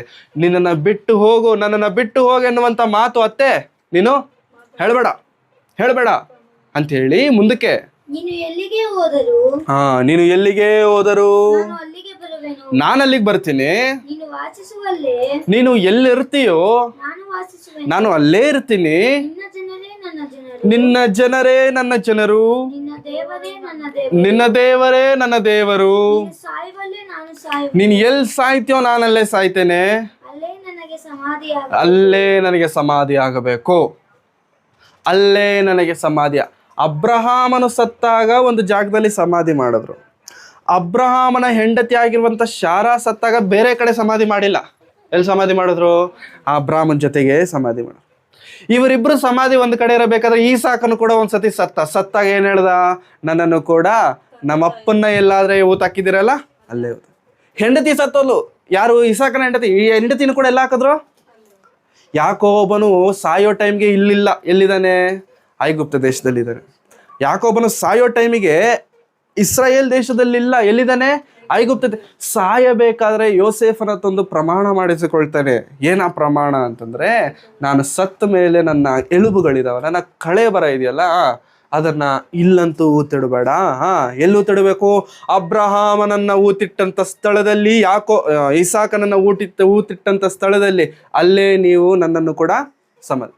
ಅದಕ್ಕೆ ಇಸ್ರಾಯೇಲರ ಐಗುಪ್ತ ದೇಶದಿಂದ ಹೊರಬರಬೇಕಾದ್ರೆ ಯಾಕೋಬನ ಇದನ್ನು ಕೂಡ ತಗೊಂಡು ಬರ್ತಾರೆ, ಅಸ್ಥಿಪಂಜರಗಳನ್ನ. ಜೊತೆಗೆ ಯೋಸೇಫ್ ಅನ್ನೋದು ಕೂಡ ತಗೊಂಡು ಬರ್ತಾರೆ. ಯಾಕಂತಂದ್ರೆ ಇವರಿಬ್ಬರು ಇಲ್ಲಿಗೆ ಸೇರಿದವರಲ್ಲ. ಎಲ್ಲಿಗೆ ಸೇರಿದವರು? ಇದು ನಮ್ಮ ದೇಶ ಅಲ್ಲ. ಹಾಗಾಗಿ ಪ್ರಿಯರೇ, ಎಲಿಮೆಲೆಕನು ಯಾವ ದೇಶಕ್ಕೆ ಸೇರಿದವನು? ಎಲಿಮೆಲೆಕನು ಬೆತ್ಲೆಹೇಮ್ ಪಟ್ಟಣ ಸೇರಿದವನು, ಹೌದಾ? ಎಲ್ಲಿ ಊತಾಕ್ಬೇಕು? ಬೆತ್ಲೆಹೇಮಲ್ಲೇ ಊತಾಕ್. ಬಟ್ ಎಲ್ಲಿ ಊತಾಕಿದ್ದಾರೆ? ಮೋವಾಬ್ ದೇಶದಲ್ಲಿ ಊತಾಕಿ. ಇಬ್ಬರು ಗಂಡು ಮಕ್ಕಳಿದ್ದಾರೆ. ಅವ್ರನ್ನ ಎಲ್ಲಿ ಊತಾಕ್ಬೇಕು? ಲೆಕ್ಕದ ಪ್ರಕಾರ ಬೆತ್ಲೆಹೇಮಲ್ಲಿ ಊತಾಕ್ಬೇಕು. ಎಲ್ಲಿ ಊತಾಕಿದ್ದಾರೆ? ಮೋವಾಬ್. ಸೊ ದೇಹಗಳು ಶವಗಳು ಎಲ್ಲಿದ್ದಾವೆ ಅಂತಂದ್ರೆ ಮೋವಾಬ್ ಪಟ್ಟಣದಲ್ಲಿದ್ದಾವೆ. ಅನ್ಯ ದೇಶದಲ್ಲಿ ಅವರ ಹೆಣಗಳಿದ್ದಾವೆ, ಅನ್ಯ ದೇಶದಲ್ಲಿ ಅವರ ಸಮಾಧಿಗಳಿದ್ದಾವೆ. ಆದರೆ ರೂತಳು ಹೇಳ್ತಿರುವಂತ ಮಾತು ನೋಡಿ ಪ್ರಿಯರೇ, ನನಗೆ ನೀನು ಮದುವೆ ಮಾಡಿದ್ಯಲ್ಲ ಅತ್ತೆ, ನನಗೆ ನಿನ್ನ ಮಗನನ್ನು ಕೊಟ್ಟು ಮದುವೆ ಮಾಡಿದ್ಯಲ್ಲ, ನಿನ್ನ ಮಗನಿಗೆ ಎಲ್ಲಾದ್ರೆ ಸಮಾಧಿ ಮಾಡಲ್ಪಟ್ಟಿದ್ದಾನೋ ಅಲ್ಲೇ ನನಗೆ ಸಮಾಧಿ ಮಾಡು. ಈ ಮಾತು ಹೇಳ್ತಿಲ್ಲ. ಏನಂತ ಹೇಳ್ತಿದ್ದಾರೆ ನೋಡಿ, ನೀನು ಎಲ್ಲಿ ಸಮಾಧಿ ಆಗ್ತೀಯೋ, ನೀನು ಎಲ್ಲಿ ನಿನ್ನನ್ನು ಎಲ್ಲಿ ಊತಾಕ್ತಾರಲ್ಲ ಅಲ್ಲೇ ನಾನು ಊತ, ನಿನ್ನ ಎಲ್ಲಿ ವಾಸವಾಗಿರ್ತೀಯಲ್ಲ ಅಲ್ಲೇ ನಾನು ವಾಸವಾಗಿರ್ತೇನೆ. ನಿನ್ನ ಮನೆ ಯಾವುದೋ ಅದೇ ನನ್ನ ಮನೆ, ನಿನ್ನ ಜಾಗ ಯಾವುದೋ ಅದೇ ನನ್ನ ಜಾಗ, ನಿನ್ನ ಜನರು ಯಾರೋ ಅವರೇ ನನ್ನ ಜನರು, ನಿನ್ನ ದೇವರು ಯಾರೋ ಆತನೇ ನನ್ನ. ಈ ಮಾತಿದೆ ನೋಡಿ ಪ್ರಿಯರೇ, ಈ ಮಾತಿದೆ ನೋಡಿ. ರೂತಳ ಜೀವನವನ್ನ ಬದಲಾಯಿಸಿದಂಥ ಮಾತದು. ರೂತಳು ತೆಗೆದುಕೊಂಡಂಥ ಆ ನಿರ್ಣಯವಿದೆ ನೋಡಿ ಪ್ರಿಯರೇ, ಆ ನಿರ್ಣಯ ಬಹಳ ಶ್ರೇಷ್ಠವಾದದ್ದು. ಆ ನಿರ್ಣಯ ಬಹಳ ಶ್ರೇಷ್ಠವಾದದ್ದು. ಯಾಕೆಂತಂದ್ರೆ ಅದು ರೂತಳ ನಿರ್ಣಯ ಅನ್ನೋದಕ್ಕಿಂತ ಯಾರ ನಿರ್ಣಯ? ಅದು ನವೋಮಿ ನಿರ್ಣಯ. ಅದು ರೂತಳ ನಿರ್ಣಯವಲ್ಲ. ಬೆತ್ಲೆಹೇಮಿಗೆ ಹೋಗ್ಬೇಕನ್ನುವಂಥದ್ದು ರೂತಳದಲ್ಲ. ಯಾರ್ದು? ನವೋಮಿದು. ನವೋಮಿ ತೆಗೆದುಕೊಂಡಂಥ ನಿರ್ಣಯ, ನಾನು ನನ್ನ ಮನೆಗೆ ಹೋಗ್ತೇನೆ, ಅಲ್ಲಿ ಚೆನ್ನಾಗಿದೆಯಂತೆ, ಅಲ್ಲಿ ಹೋಗಿ ವಾಸವಾಗ್ತೇನೆ ಅಂತೇಳಿ ನವೋಮಿ ನಿರ್ಣಯಕ್ಕೆ ರೆಸ್ಪೆಕ್ಟ್ ಕೊಟ್ಟವಳೇ ರೂತಳು. ನವೋಮಿ ತೆಗೆದುಕೊಂಡಂಥ ಆ ನಿರ್ಣಯಕ್ಕೆ ರೆಸ್ಪೆಕ್ಟ್ ಕೊಟ್ಟವಳೇ ರೂತಳು. ಹಾಗಂತೇಳಿ ಇವಾಗ ಓರ್ಫಾ ಕೆಟ್ಟವಳು ಅಂತ ಹೇಳೋಣ? ಓರ್ಫಾ ಕೆಟ್ಟವಳು ಅಂತ ಹೇಳೋಣ? ನೋ. ಆಕೆಗೆ ಆಪ್ಷನ್ ಇತ್ತು. ಹೋಗ್ಬೇಕಾ ಇರಬೇಕಾ, ಹೋಗಬೇಕಾ ಇರಬೇಕೆನ್ನುವಂಥ ಆಪ್ಷನಲ್ಲಿ ಆಕೆ ಹೋಗಬೇಕೆನ್ನುವಂಥ ನಿರ್ಣಯ ತೆಗೆದುಕೊಂಡಳು. ಆದರೆ ರೂತಳು ಮಾತ್ರ ಇಲ್ಲ, ನಾನು ಇರ್ತೇನೆ. ದೇವರು ಕೂಡ ಪ್ರೇರೆ ನಮ್ಮನ್ನು ಯಾವಾಗಲೂ ಕೂಡ ಒಂದೇ ಆಪ್ಷನ್ ಕೊಟ್ಟು ಬಲವಂತ ಮಾಡಿ ಇದೇ ಮಾರ್ಗದಲ್ಲಿ ನೀನು ಇರಬೇಕನ್ನುವಂಥ ಡಿಸಿಷನ್, ಬಲವಂತವಾದಂಥ ನಿರ್ಣಯಗಳನ್ನು ದೇವರು ಕೊಡಲ್ಲ. ದೇವರು ಕೂಡ ಪ್ರೇರೆ ಎರಡು ರೀತಿಯಾದಂಥ ನಿರ್ಣಯ, ಎರಡು ರೀತಿಯಾದಂಥ ದಾರಿ. ಒಂದು ದಾರಿ ದೊಡ್ಡದಾಗಿದೆಯಂತೆ, ಇನ್ನೊಂದು ದಾರಿ ಚಿಕ್ಕದಾಗಿದೆಯಂತೆ, ಇಕ್ಕಟ್ಟಾಗಿದೆಯಂತೆ. ಈ ಎರಡೂ ದಾರಿಗಳು ನಿನ್ನ ಮುಂದೆ ಇದೆ. ಯಾವುದನ್ನು ನೀನು ಆರಿಸಿಕೊಳ್ತೀಯಾ? ನೀನು ದೊಡ್ಡ ದಾರಿಗೆ ಹೋಗು ಅಂತಾನು ನಾನು ಹೇಳಲ್ಲ, ಹಾಗಂತೇಳಿ ಇಕ್ಕಟ್ಟಾದ ಮಾರ್ಗದಲ್ಲೂ ಬಾ ಅಂತಾನು ಕೂಡ ನಾನು ಹೇಳಲ್ಲ. ಎರಡೂ ನಿನ್ನ ಕಣ್ಣು ಮುಂದೆ ಇದೆ. ನೀನು ಯಾವುದನ್ನ ಆರಿಸಿಕೊಳ್ಳುತ್ತೀಯ ಅದಕ್ಕೆ ತಕ್ಕ ಪ್ರತಿಫಲವನ್ನು ನೀನು ಹೊಂದಿಕೊಳ್ಳುತ್ತೀಯ. ಇವಾಗ ರೂತಳ ಮುಂದೆನೂ ಕೂಡ ಇದ್ದಂಥ ಆ ಮಾರ್ಗಗಳಲ್ಲಿ ಸ್ವಂತ ದೇಶದವಳೆಲ್ಲ ಪ್ರೇರೆ, ಓರ್ಫಾನು ಕೂಡ ಸ್ವಂತ ಮನೆಯವರು. ಇವಾಗ ನಾವು ಊರು ಬಿಟ್ಟು ಊರಿಗೆ ಹೋದ್ವಿ, ನಾವು ತೆಲುಗುವರು ಅನ್ಕೊಳ್ಳಿ, ಬೇರೆ ಊರಿಗೆ ಹಿಂದಿ ರಾಷ್ಟ್ರಕ್ಕೆ ಮಹಾರಾಷ್ಟ್ರಕ್ಕೆ ಹೋಗ್ಬಿಟ್ವಿ. ಮಹಾರಾಷ್ಟ್ರದಲ್ಲಿ ಮುಂಬೈಯಲ್ಲಿ ಇದ್ದೀವಿ, ಎಲ್ಲರೂ ಮರಾಠಿ ಹಿಂದಿ ಮಾತಾಡ್ತಿದ್ದಾರೆ. ಅದರಲ್ಲಿ ಯಾರಾದ್ರೂ ತೆಲುಗುವರು ಸಿಕ್ಬಿಟ್ರು ಅನ್ಕೊಳ್ಳಿ, ನಮಗೆ ಎಷ್ಟು ಖುಷಿ ಆಗಲ್ಲ? ಎಷ್ಟು ಖುಷಿ ಆಗಲ್ಲ? ಅಪ್ಪ, ಈ ಜನರ ಮಧ್ಯದಲ್ಲೂ ತೆಲುಗುವರು ಇದ್ದಾರ. ಅವಾಗಿಂದ ಅವ್ರ ಜೊತೆಗೆ ಸಂಬಂಧಗಳು ಜಾಸ್ತಿ ಆಗ್ತವೆ. ಅವ್ರ ಮನೆಗೆ ಹೋಗೋದು ಬರೋದು ಜಾಸ್ತಿ ಆಗುತ್ತೆ. ಅವ್ರ ಮನೆ ಅಡಿಗೆ ನಾವು ತಿಂತೇವೆ, ನಮ್ಮ ಮನೆ ಅಡಿಗೆ ಅವ್ರು ತಿಂತಿರ್ತಾರೆ. ತುಂಬಾ ರಿಲೇಷನ್ಗಳು ಬೆಳೆಸ್ಕೊಂಡು ಹೋಗ್ತೇವೆ. ಇವಾಗ ಊರಿಗೆ ಹೋಗ್ಬೇಕು ಅಂತ ನಿರ್ಣಯ ತೆಗೆದುಕೊಂಡ್ರೆ ಅನ್ಕೊಳ್ಳಿ, ಹಬ್ಬ ಹರಿದಿನ ಬಂದಾಗ ಊರಿಗೆ ಬರ್ತಾರಲ್ಲ, ಊರಿಗೆ ಬಂದಾಗ ಇವಾಗ ಅಲ್ಲಿರೋ ತೆಲುಗುವನು ಊರಿಗೆ ಬರ್ತಿದ್ದೀನಿ, ಊರಿಗೆ ಹೋಗ್ಬೇಕು ನಾನು ಬರೋ ತಿಂಗಳು ಅಂತಂದಾಗ ನಾವು ಏನು ಅಂದ್ಕೊಳ್ತೇವೆ? ನೀನು ಹೋಗು, ನಾನು ಇಲ್ಲೇ ಇರ್ತೀನಿ ಅಂತೀವ. ಏನು ಹೇಳ್ತೀವಿ ಹೇಳಿ? ನಾವು ಯಾವ ಡೇಟ್ಗೆ ಹೋಗ್ತಿದ್ಯಾ? ಇಂಥ ಡೇಟ್. ಯಾವ ಬಸ್ಸಲ್ಲಿ ಹೋಗ್ತಿದ್ಯಾ? ಇಂಥ ಬಸ್. ಓಕೆ, ಅಂಥ ಬಸ್ಸಲ್ಲೇ ಪಕ್ಕ ಸೀಟ್ ಇದ್ರೆ ನೋಡ್ಬಿಡು, ಇಬ್ರು ಒಟ್ಟಿಗೆ ಹೋಗೋಣ. ಬರಬೇಕಾದ್ರೂ ರಿಟರ್ನ್ ಟಿಕೆಟ್ ಬುಕ್ ಮಾಡ್ಬಿಡು, ಇಬ್ರು ಒಟ್ಟಿಗೆ ಹೋಗೋಣ, ಒಟ್ಟಿಗೆ ಬರೋಣ. ಹೌದಾ? ನಮ್ಮ ಸ್ವಂತದವ್ರು ಕಾಣಿಸ್ದಾಗ ನಮ್ಗೆ ಎಷ್ಟು ಪ್ರೀತಿ ಆಗುತ್ತಲ್ಲ, ಅವ್ರ ಜೊತೆ ಇರಬೇಕು, ಅವ್ರೇನು ಮಾಡಿದ್ರು ಮಾಡಬೇಕು ಅಂತ. ಇವಾಗ ಓರ್ಫಾ ಸ್ವಂತದವಳ ಬೇರೆ ಅವಳ? ಸ್ವಂತದವಳು ತಾನೆ. ಇವಾಗ ಸ್ವಂತದವಳು ಬಿಟ್ಟೋಗ್ತಿದ್ದಾಳೆ ಅಂತಂದ್ಮೇಲೆ ರೂತಳು ಕೂಡ ಬಿಟ್ಟೋಗೋದ್ರಲ್ಲಿ ಅರ್ಥ ಇದೆ ತಾನೆ, ಅದರಲ್ಲಿ ಯಾವುದೇ ರೀತಿಯಂತ ಅನ್ಯಾಯವಿಲ್ಲ ಪ್ರೇರೆ. ಆದರೆ ಸ್ವಂತದವಳು, ಸ್ವಂತ ದೇಶದವಳು, ಅಕ್ಕ ತಂಗಿಗೆ ಸಂಬಂಧಪಟ್ಟಂತ ಆ ಸಂಬಂಧವಿರುವಂಥವರು ಬಿಟ್ಟು ಹೋಗ್ತಿದ್ರು ಕೂಡ ರೂತಳು ಆ ನಿರ್ಣಯ ತೆಗೆದುಕೊಂಡಿಲ್ಲ ಪ್ರಿಯರೇ. ಯಾವಾಗಲೂ ಕೂಡ ನಾವು ತೆಗೆದುಕೊಳ್ಳುವಂಥ ನಿರ್ಣಯಗಳು ಕೆಲವೊಮ್ಮೆ ಕಠಿಣವಾಗಿರಬಹುದು ಪ್ರಿಯರೇ. ಆ ನಿರ್ಣಯನೇ ನಮ್ಮನ್ನು ಉನ್ನತವಾದಂಥ ಸ್ಥಾನಕ್ಕೆ ತರುವಂಥದ್ದಾಗಿದೆ. ಮುಖ್ಯವಾಗಿ ದೇವರ ವಿಷಯದಲ್ಲಿ ನಾವು ತೆಗೆದುಕೊಳ್ಳತಕ್ಕಂಥ ನಿರ್ಣಯಗಳಿದಾವೆ ನೋಡಿ ಪ್ರಿಯರೇ. ಆ ನಿರ್ಣಯಗಳಿದಾವೆ ನೋಡಿ, ಕೆಲವೊಮ್ಮೆ ಕಠಿಣವಾಗಿರುತ್ತೆ, ಬಟ್ ಸ್ಟಿಲ್ ಆ ಕಠಿಣವಾದಂಥ ನಿರ್ಣಯವೇ ಉನ್ನತವಾಗಿ ನಿಲ್ಲಿಸೋದಕ್ಕೆ ಸಾಧ್ಯವಾಗುತ್ತೆ. ರೂತಳು ತೆಗೆದುಕೊಂಡಂಥ ಆ ನಿರ್ಣಯವಿದೆ ನೋಡಿ ಪ್ರಿಯರೇ, ಆ ನಿರ್ಣಯವೇ ರೂತಳನ್ನ ಬೋವಾಜನ ಮನೆಯಲ್ಲಿ ಸೇರಿಸಿತು. ಆ ರೂತನ ನಿರ್ಣಯವೇ ಆಕೆಯನ್ನ ಆತನಿಗೆ ಹೆಂಡತಿಯನ್ನಾಗಿ ಮಾಡಿತು. ಆ ನಿರ್ಣಯವೇ ದಾವೀದನು ಬರುವುದಕ್ಕೆ ಕಾರಣವಾಯಿತು. ಆ ನಿರ್ಣಯವೇ ಯೇಸು ಕ್ರಿಸ್ತನು ಬರುವುದಕ್ಕೆ ಕಾರಣ. ರೂತಳು ಇಲ್ಲ ಅಂತ ಅಂದ್ಕೊಳ್ಳಿ ಪ್ರಿಯರೇ, ರೂತಳು ಇಲ್ಲ ಅಂತ ಅಂದ್ಕೊಳ್ಳಿ, ಚರಿತ್ರೆನೇ ಇಲ್ಲ ಯೇಸು ಸ್ವಾಮಿ ಬಗ್ಗೆ. ರೂತಳು ಇಲ್ಲ ಅಂತ ಅಂದ್ಕೊಳ್ಳಿ, there is no history of Jesus, there is no history of David. ಮತ್ತು ನಾವು ಕೂಡ ಪ್ರಿಯರೇ ಲೋಕದಲ್ಲಿ ಬದುಕ್ತಿದ್ದೇವೆ, ಲೋಕದಲ್ಲಿ ಜೀವಿಸುತ್ತಿದ್ದೇವೆ. ಲೋಕದಲ್ಲಿ ನಾವು ಕೂಡ ಅನೇಕ ವ್ಯಾಮೋಹಗಳಿಗೆ, ಅನೇಕ ಪ್ರೀತಿಗಳಿಗೆ, ಅನೇಕ ಅಂದ ಚಂದಗಳಿಗೆ ಬಿದ್ದಿರಬಹುದು. ಬಟ್ ದೇವರು ಹೇಳ್ತಿರುವಂಥ ಮಾತೇನಂತಂದರೆ, ನಿನ್ನ ಮುಂದೆ ನೀನೇನು ಬಾ ಅಂತ ನಾನು ಬಲವಂತ ಮಾಡಲ್ಲ. ನೀನು ನನ್ನ ಹತ್ರನೇ ಬಾ ಅಂತ ನಾನು ಯಾವತ್ತು ದೇವರು ಬಲವಂತ ಮಾಡುವಾತನಲ್ಲ ಪ್ರಿಯರೇ. ಒಂದು ವೇಳೆ ಬಲವಂತ ಮಾಡುವಾತನಾಗಿದ್ರೆ ನಾನು ಬಾಗಿಲ ಬಳಿಯಲ್ಲಿ ನಿಂತುಕೊಂಡು ತಟ್ಟುತ್ತಾ ಇದ್ದೇನೆ ಎನ್ನುವಂಥ ಮಾತು ಹೇಳ್ತಿರ್ಲಿಲ್ಲ. ಹೌದಾ? ಬಲವಂತ ಮಾಡೋ ದೇವರಾಗಿದ್ದಿದ್ರೆ ನಾನು ತಡ್ತಾ ಇದ್ದೇನೆ ಅಂತ ಹೇಳ್ತಿರ್ಲಿಲ್ಲ, ಕಿತ್ಕೊಂಡು ಬರ್ತೀನಿ ಅಂತ ಹೇಳ್ತಾರೆ. ನಾನು ತಟ್ಟುತ್ತಾ ಇದ್ದೇನೆ ಅಂತಂದ್ರೆ ಏನರ್ಥ? ನೀನು ತೆಗೆದ್ರೇನೆ ನಾನು ಬರ್ತೀನಿ, ನೀನು ತೆಗೆದಿಲ್ವಾ ನೀನು ಬರಬೇಡ ಅಂತೀಯ, ನಾನು ಬರೋದೇ ಇಲ್ಲ. ನೀನು ಟೆನ್ಷನ್ ತಗೋಬೇಡ, ನೀನು ತೆಗೆದಿಲ್ಲ ಅಂದರೆ ನಾನು ಬರಲ್ಲ. ಇಲ್ಲ ಸ್ವಾಮಿ, ನಾನು ನಿನ್ನನ್ನು ತೆಗಿತೀನಿ, ನಿನಗೆ ಒಳಗೆ ಬರ ಮಾಡ್ಕೊಳ್ತೇನೆ, ನನ್ನ ಹೃದಯದಲ್ಲಿ ನಿನ್ನ ಜೊತೆಗೂ ಕೂಡ ಇನ್ನೊಬ್ಬರಿಗೆ ಜಾಗ ಕೊಡ್ತೀಯಾ? ಯಾರು ಯಾರು? ನನ್ನ ಪ್ರೇಯಸಿ, ನಾನು ಪ್ರೀತಿ ಮಾಡಿರುವಂಥ ಹುಡುಗಿನೂ ಕೂಡ ಎಲ್ಲಿಟ್ಕೋಬೇಕು? ಇವಾಗ ತುಂಬ ಜನ ಪ್ರೀತಿ ಮಾಡಿದವರ ಹೆಸರುಗಳನ್ನು ಕೈ ಮೇಲೆ ಕೆಲವೊಬ್ರು ಬರ್ಸ್ಕೊಳ್ತಾರೆ, ಇನ್ನು ಕೆಲವೊಬ್ರು ಎಲ್ಲಿ ಬರ್ಸ್ಕೊತಾರೆ ಹೇಳಿ? ಏನರ್ಥ ಹೇಳಿ ಅದಕ್ಕೆ? ಅದೇನು ಅರ್ಥ ಅಂತಂದ್ರೆ, ನನ್ನ ಮನಸ್ಸಲ್ಲಿ ನೀನಿದ್ಯಾ, ನನ್ನ ಹೃದಯದಲ್ಲಿ ನೀನಿದ್ಯಾ, ನೀನು ಎಲ್ಲೋ ದೂರ ಇಲ್ಲ, ನನ್ನ ಮನಸ್ಸಲ್ಲಿ ಇದೆಯಾ ಅಂತ. ಇವಾಗ ಅವನು ಹೊರಗೆ ಬರ್ಸ್ಕೊಂಡ, ಒಳಗೆ ಬರ್ಸಿದ್ರೆ ಸತ್ತೇ ಹೋಗ್ಬಿಡ್ತಿದ್ದ. ಅವನು ಹೊರಗೆ ಬರ್ಸ್ಕೊಂಡಿದ್ದಕ್ಕೆ ಉಳಿದಿದ್ದಾನೆ, ಒಳಗೆ ಏನಾದರೂ ನಿಜವಾಗ್ಲೂ ಒರಿಜಿನಲ್ ಆಗಿ ಬರ್ಸ್ಕೊಂಡ್ಬಿಟ್ಟಿದ್ರೆ ಅಲ್ಲೇ ಡೆಡ್ ಆಗ್ಬಿಡ್ತಿದ್ದ ಅವನು. ಸೊ ಈ ಮನಸ್ಸಲ್ಲಿ ಯಾರಿರಬೇಕು ಅಂತ ಇಷ್ಟಪಡ್ತೇವೆ ನಾವು? ನಮ್ಗೆ ಇಷ್ಟ ಆದಂಥವ್ರು, ನಾವು ಯಾರನ್ನಾದ್ರೆ ಪ್ರೀತಿ. ದೇವರು ಯಾವತ್ತೂ ಕೂಡ ಕಾಂಪ್ರಮೈಸ್ ಆಗುವಾತನಲ್ಲ ದೇವರು. ನನ್ನನ್ನು ಕರೆದುಬಿಟ್ಟು ಮತ್ತೆ ಇನ್ನೊಬ್ಬರನ್ನ ಕರೆದುಬಿಟ್ಟು, ಅಪ್ಪ ಸ್ವಾಮಿ ಸ್ವಲ್ಪ ಅಡ್ಜಸ್ಟ್ ಮಾಡ್ಕೊ, ಇನ್ನೊಬ್ರು ಬರ್ತಾರೆ ಅಂತಂದ್ರೆ ದೇವ್ರು ಅಡ್ಜಸ್ಟ್ ಆಗುವಂಥವ್ರಲ್ಲ ದೇವರು. ಆಂಧ್ರಗಳಲ್ಲಿ ಆಟೋ ಇರ್ತವೆ ನೋಡಿ, ಆಟೋ, ಪ್ಯಾಸೆಂಜರ್ ಆಟೋ. ಅವ್ರು ಹೆಂಗೆ ಗೊತ್ತಾ, ಗಾಡಿ ತುಂಬವರೆಗೂ ಕೂಡ ಅಲ್ಲಾಡಲ್ಲ ಅವರು. ಎಷ್ಟು ಜನ ಕೂತ್ಕೋತೀವಿ ಬೆಂಗಳೂರಲ್ಲಿ ಆಟೋಲಲ್ಲಿದ್ರೆ? 3 ಜನ. ಒಬ್ಬ ಜಾಸ್ತಿ ಆದರು ಅಂತ ಅಂದ್ಕೊಳ್ಳಿ, ಏನು ಕೇಳ್ತಾರೆ? 1.5 ಕೊಡಿ ಅಂತಾರೆ. ಆಂಧ್ರದವ್ರು ಬಂದ್ಬಿಟ್ರೆ ಅಂದ್ಕೊಳ್ಳಿ, 1.5 ಕೇಳ್ಬಿಟ್ರೆ ತಲೆ ಕೆಟ್ಟೋಗ್ಬಿಡ್ತು. 1.5 4 ಜನಕ್ಕೆ 1.5 ತುಂಬ ಕಾಸ್ಟ್ಲಿ ಅಪ್ಪ, ತುಂಬ ಕೆಟ್ಟವ್ರು ನಿಮ್ಮ ಬೆಂಗಳೂರಲ್ಲಿರೋ ಆಟೋ ಡ್ರೈವರ್ಸ್ ಅಂದ್ಬಿಡ್ತಾರೆ ಅವರು. ಯಾಕಂತಂದರೆ ಅವರು ಬೆಳೆದಿರುವಂಥ ಕಲ್ಚರ್ ಆ ಥರ ಅಲ್ಲ. ಎಷ್ಟು ಜನ? 15-20 ಜನ ಹೋಯ್ತಾರೆ ಒಂದೇ ಆಟೋದಲ್ಲಿ, 30 ಜನನೂ ಹೋಯ್ತಾರಂತೆ. ಸೀಟ್ ಮೇಲೆ 10 ಜನ, ಸೀಟ್ ಎದುರುಗಡೆ 10 ಜನ, ಸೀಟ್ ಹಿಂದೆ ಅದು ಡಿಕ್ಕಿ ಇದಿರುತ್ತಲ್ಲ, ಅದನ್ನ ಓಪನ್ ಮಾಡಿ ಅಲ್ಲೊಂದು 5-6 ಜನ ತುರುಕ್ಬಿಡ್ತಾರೆ. ಈಗ ಡ್ರೈವರ್ ಸೀಟ್ ಇರುತ್ತಲ್ಲ, ಡ್ರೈವರ್ ಸೀಟ್ ಹತ್ರ ಅಡ್ಜಸ್ಟ್ಮೆಂಟ್ ಮಾಡಿಸ್ಕೊಂಡಿರ್ತಾರೆ ಅವರು. ಏನದು? ಸೀಟ್ ಇಷ್ಟೇ ಇರುತ್ತೆ, ಅದನ್ನ ಸ್ವಲ್ಪ ಅಗಲ ಮಾಡಿಸ್ಕೊಳ್ತಾನೆ. ಆಮೇಲೆ ಈ ಸೈಡ್ ಇರುತ್ತೆ ನೋಡಿ, ಅಲ್ಲೂ ಕೂಡ ಮೆತ್ತಗೆ ಹಾಕ್ಸ್ಬಿಟ್ಟಿರ್ತಾನೆ 2. ಆ 2ರಲ್ಲಿ 4 ಜನನ ಕುಂಡ್ರಿಸ್ತಾನೆ, ಈ ಕಡೆ 4 ಜನನ ಕುಂಡ್ರಿಸ್ತಾನೆ. ಇನ್ನೂ ಜಾಗನೇ ಉಸಿರಾಡೋಕ್ಕೂ ಜಾಗ ಇರಲ್ಲ. ಇನ್ನೂ ಬನ್ನಿ ಬನ್ನಿ ಬನ್ನಿ ಬನ್ನಿ ಅಂತ ಉಸಿರಾಡೋಕ್ಕೆ ಜಾಗ ಇರಲ್ಲ, ಬನ್ನಿ ಜಾಗ ಇಲ್ವಲ್ಲ ಅಣ್ಣ, ಜಾಗ ಇದೆ ಬನ್ನಿ ಅಣ್ಣ, ಜರುಗಿ ಜರುಗಿ ಜರುಗಿ ಜರುಗಿ ಅಂತಾನೆ ಇಷ್ಟೇ ಜಾಗ ಆಗುತ್ತೆ, ಅದರಲ್ಲಿ ಕುಂಡ್ರಿಸ್ಬಿಡ್ತೀನಿ, ಮುಗಿದೋಯ್ತು. ಇವಾಗ ಅಂಥವ್ರು ಬೆಂಗಳೂರು ಬಂದ್ಬಿಟ್ಟು 1.5 ಕಟ್ಟಿ ಅಂತಂದ್ರೆ ತಲೆ ಕೆಟ್ಟೋಗ್ಬಿಡುತ್ತೆ ಅವ್ರಿಗೆ. ಹೌದಾ? ಅಂಥವ್ರಿಗೆ ಬೆಂಗಳೂರು ಬಂದ್ಬಿಟ್ಟು 30 ರೂಪಾಯಿ ಆಯಿತು. 1.5 ಅಂದರೆ ಎಷ್ಟಾಯಿತು? 45. 10 ರೂಪಾಯಿ ಕೊಟ್ಟರೆ 2 ಸತಿ ಹೋಗಿ ಬರ್ಬೋದು, ಬಸ್ ಸ್ಟಾಪಿಂದ ಮನೆಗೆ, ಮನೆಯಿಂದ ಬಸ್ ಸ್ಟಾಪ್ಗೆ ಅಂತ ಅವ್ರು ಅಂದ್ಕೊಳ್ತಾರೆ. ಯಾಕೆಂತಂದ್ರೆ ನಾವಿರುವಂಥ ಪರಿಸ್ಥಿತಿಗಳು ನಮ್ಮನ್ನು ಏನು ಮಾಡುತ್ತೆ ಅಂತಂದ್ರೆ ಬದಲಾಯಿಸುವಂಥದ್ದಾಗಿದೆ. ನಾವಿರುವಂಥ ಪರಿಸ್ಥಿತಿಗಳು ಯಾವಾಗಲೂ ಕೂಡ ನಮ್ಮನ್ನು ಚೇಂಜ್ ಮಾಡುತ್ತೆ ಬೇರೆ ಪರಿಸ್ಥಿತಿಗಳಿಗೆ ಬಂದಾಗ. ಇವಾಗ ರೂತಳು ತೆಗೆದುಕೊಂಡಂಥ ಈ ನಿರ್ಣಯವಿದೆ ನೋಡಿ ಪ್ರಿಯರೇ, ಆಕೆ ಜೀವನವನ್ನು ಬದಲಾಯಿಸಿದಂಥ ನಿರ್ಣಯ. ಇದನ್ನ ಪ್ರಿಯರೇ, ದೇವರು ಯಾವತ್ತೂ ಕೂಡ ಬಲವಂತವಾಗಿ ನಮ್ಮ ಹತ್ರ ಬರೋದಕ್ಕೆ.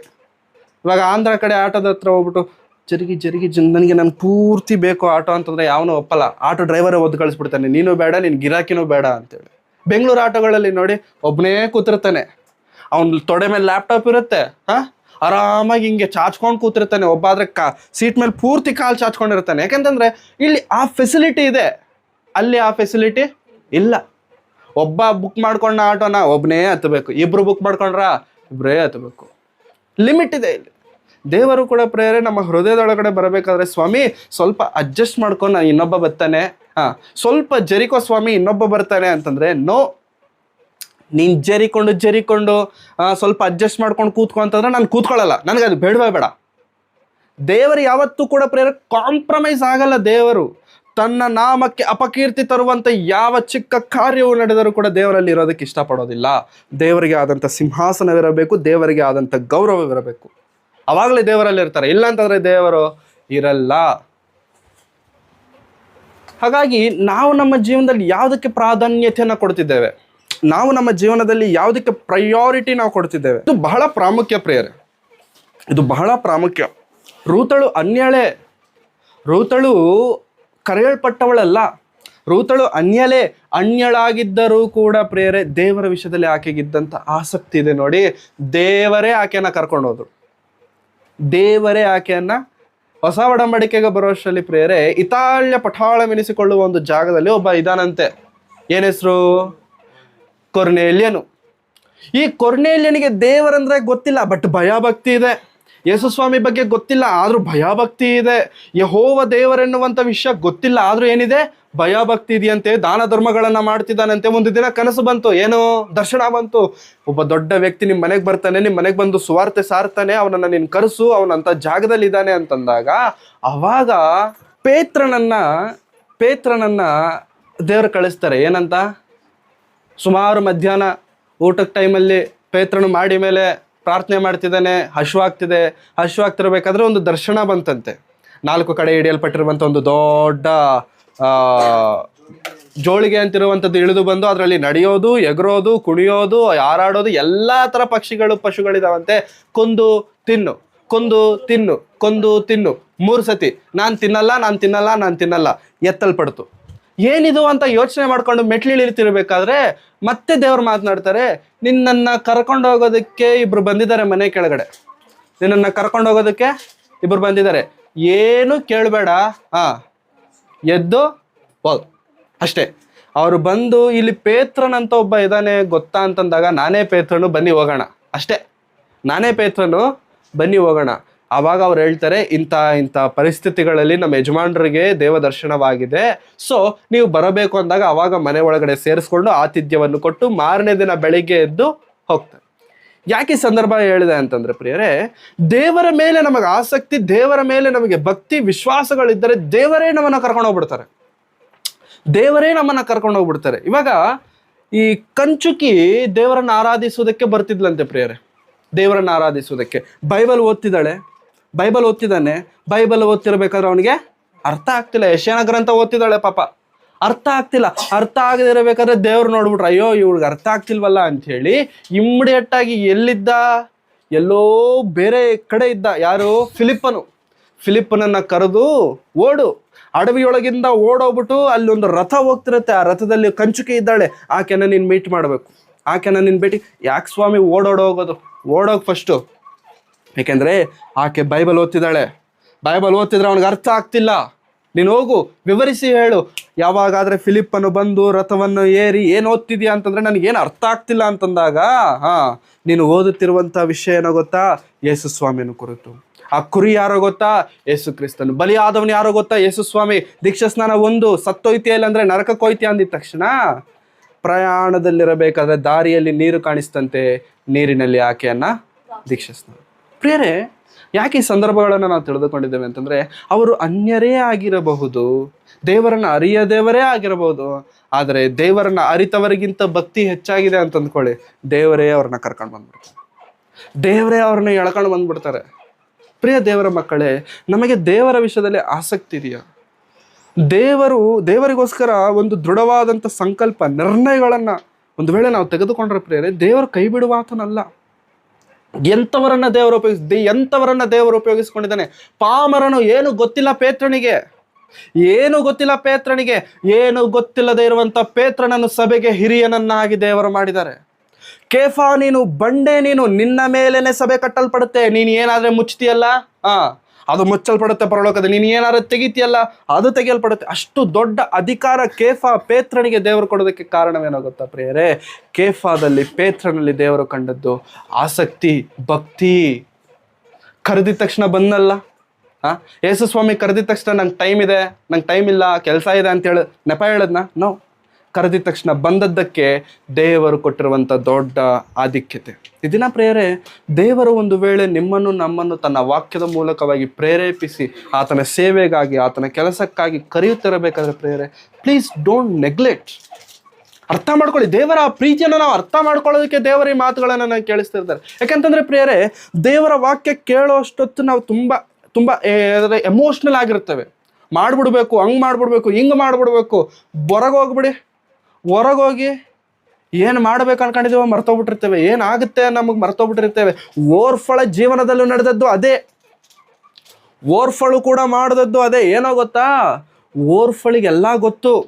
ರೂತಳಿಗೆ ಗೊತ್ತು ಅಂತಂದ್ಮೇಲೆ ಓರ್ಫಳಿಗೆ ಗೊತ್ತಿಲ್ದಿರತ್ತಾ? ರೂತಳಿಗೆ ಗೊತ್ತಂತಂದ್ಮೇಲೆ ಓರ್ಫಳಿಗೆ ಗೊತ್ತಿಲ್ವಾ?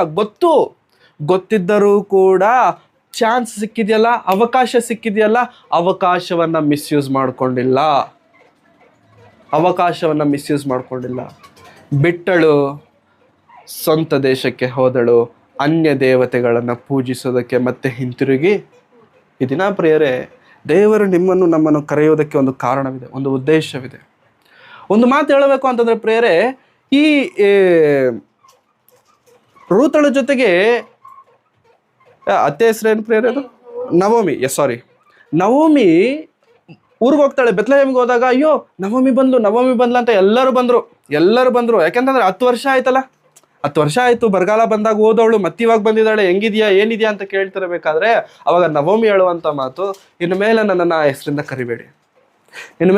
ನನ್ನನ್ನು ಆ ಹೆಸರಿಂದ ಕರಿಬೇಡಿ. ಯಾಕೆಂತಂದ್ರೆ ನಾನು ಹೋಗಬೇಕಾದ್ರೆ ಭಾಗ್ಯವಂತಳಾಗೇ ಹೋದೆ, ನಾನು ಹೋಗಬೇಕಾದ್ರೆ ಸಮೃದ್ಧಿ ಉಳ್ಳವಳಾಗಿ ಹೋದೆ, ಆದ್ರೆ ಇವಾಗ ಏನು ಇಲ್ಲದವಳಾಗಿ ನಾನು ಬಂದಿದ್ದೇನೆ. ಆ ಮಾತನ್ನ ಓದೋಣ. 1ನೇ ಅಧ್ಯಾಯ 20ನೇ ವಚನ ಓದಪ್ಪ. ನನ್ನನ್ನು ನವಮಿ ಎಂದು ಕರೆಯಬೇಡಿ, ಸರ್ವಶಕ್ತನು ನನ್ನನ್ನು ಬಹಳವಾಗಿ ದುಃಖಪಡಿಸಿದ್ದಾನೆ, ಆದುದರಿಂದ ಮಾರಾ ಎಂದು ಕರೆಯಿರಿ. ಭಾಗ್ಯವಂತಳಾಗಿ ಹೋದೆನು, ಯೆಹೋವನು ನನ್ನನ್ನು ಗತಿಹೀನಳನ್ನಾಗಿ ಬರಮಾಡಿ. ನವೋಮಿ ಎನ್ನುವ ಪದದ ಮೇಲೆ ಫುಟ್ನೋಟಲ್ಲಿ ಅರ್ಥ ಇರುತ್ತೆ ನೋಡಿ, 1 ಅಂತ ಬರೆದು ಫುಟ್ನೋಟಲ್ಲಿ ಏನದ ಹೆಸರು ಅರ್ಥ? ರಮಣೀಯಳು. ನವೋಮಿ ಅಂತಂದ್ರೆ ಅರ್ಥ ಏನೋ ಗೊತ್ತಾ? ರಮಣೀಯಳು. ತೆಲುಗಲ್ಲಿ ಮಧುರಮು. ಆ ಹೆಸರಲ್ಲೇ ಎಷ್ಟು ಡೆಪ್ತ್ ಇದೆ. ರಮಣೀಯಳು, ಮಧುರಮು ಅಂತಂದ್ರೆ ತುಂಬಾ ಸ್ವೀಟ್ ಅಂತಂದ್ರೆ ತುಂಬಾ ಟೇಸ್ಟು, ತುಂಬಾ ಒಳ್ಳೆ ಅರ್ಥವನ್ನು ಕೊಡುವಂಥದ್ದು, ಪಾಸಿಟಿವ್ ಇಂಪ್ಯಾಕ್ಟ್ ಕೊಡುವಂಥದ್ದು ಹೆಸರು. ಆದ್ರೆ ಇನ್ನು ಮೇಲೆ ನನ್ನನ್ನು ನವೋಮಿ ಎಂದು ಕರಿಬೇಡಿ. ಏನಂತ ಕರೀರಿ? ಮಾರ ಅಂದ್ರೆ ತೆಲುಗಲ್ಲಿ ಛೇದು, ಕನ್ನಡದಲ್ಲಿ ದುಃಖಿತಳು.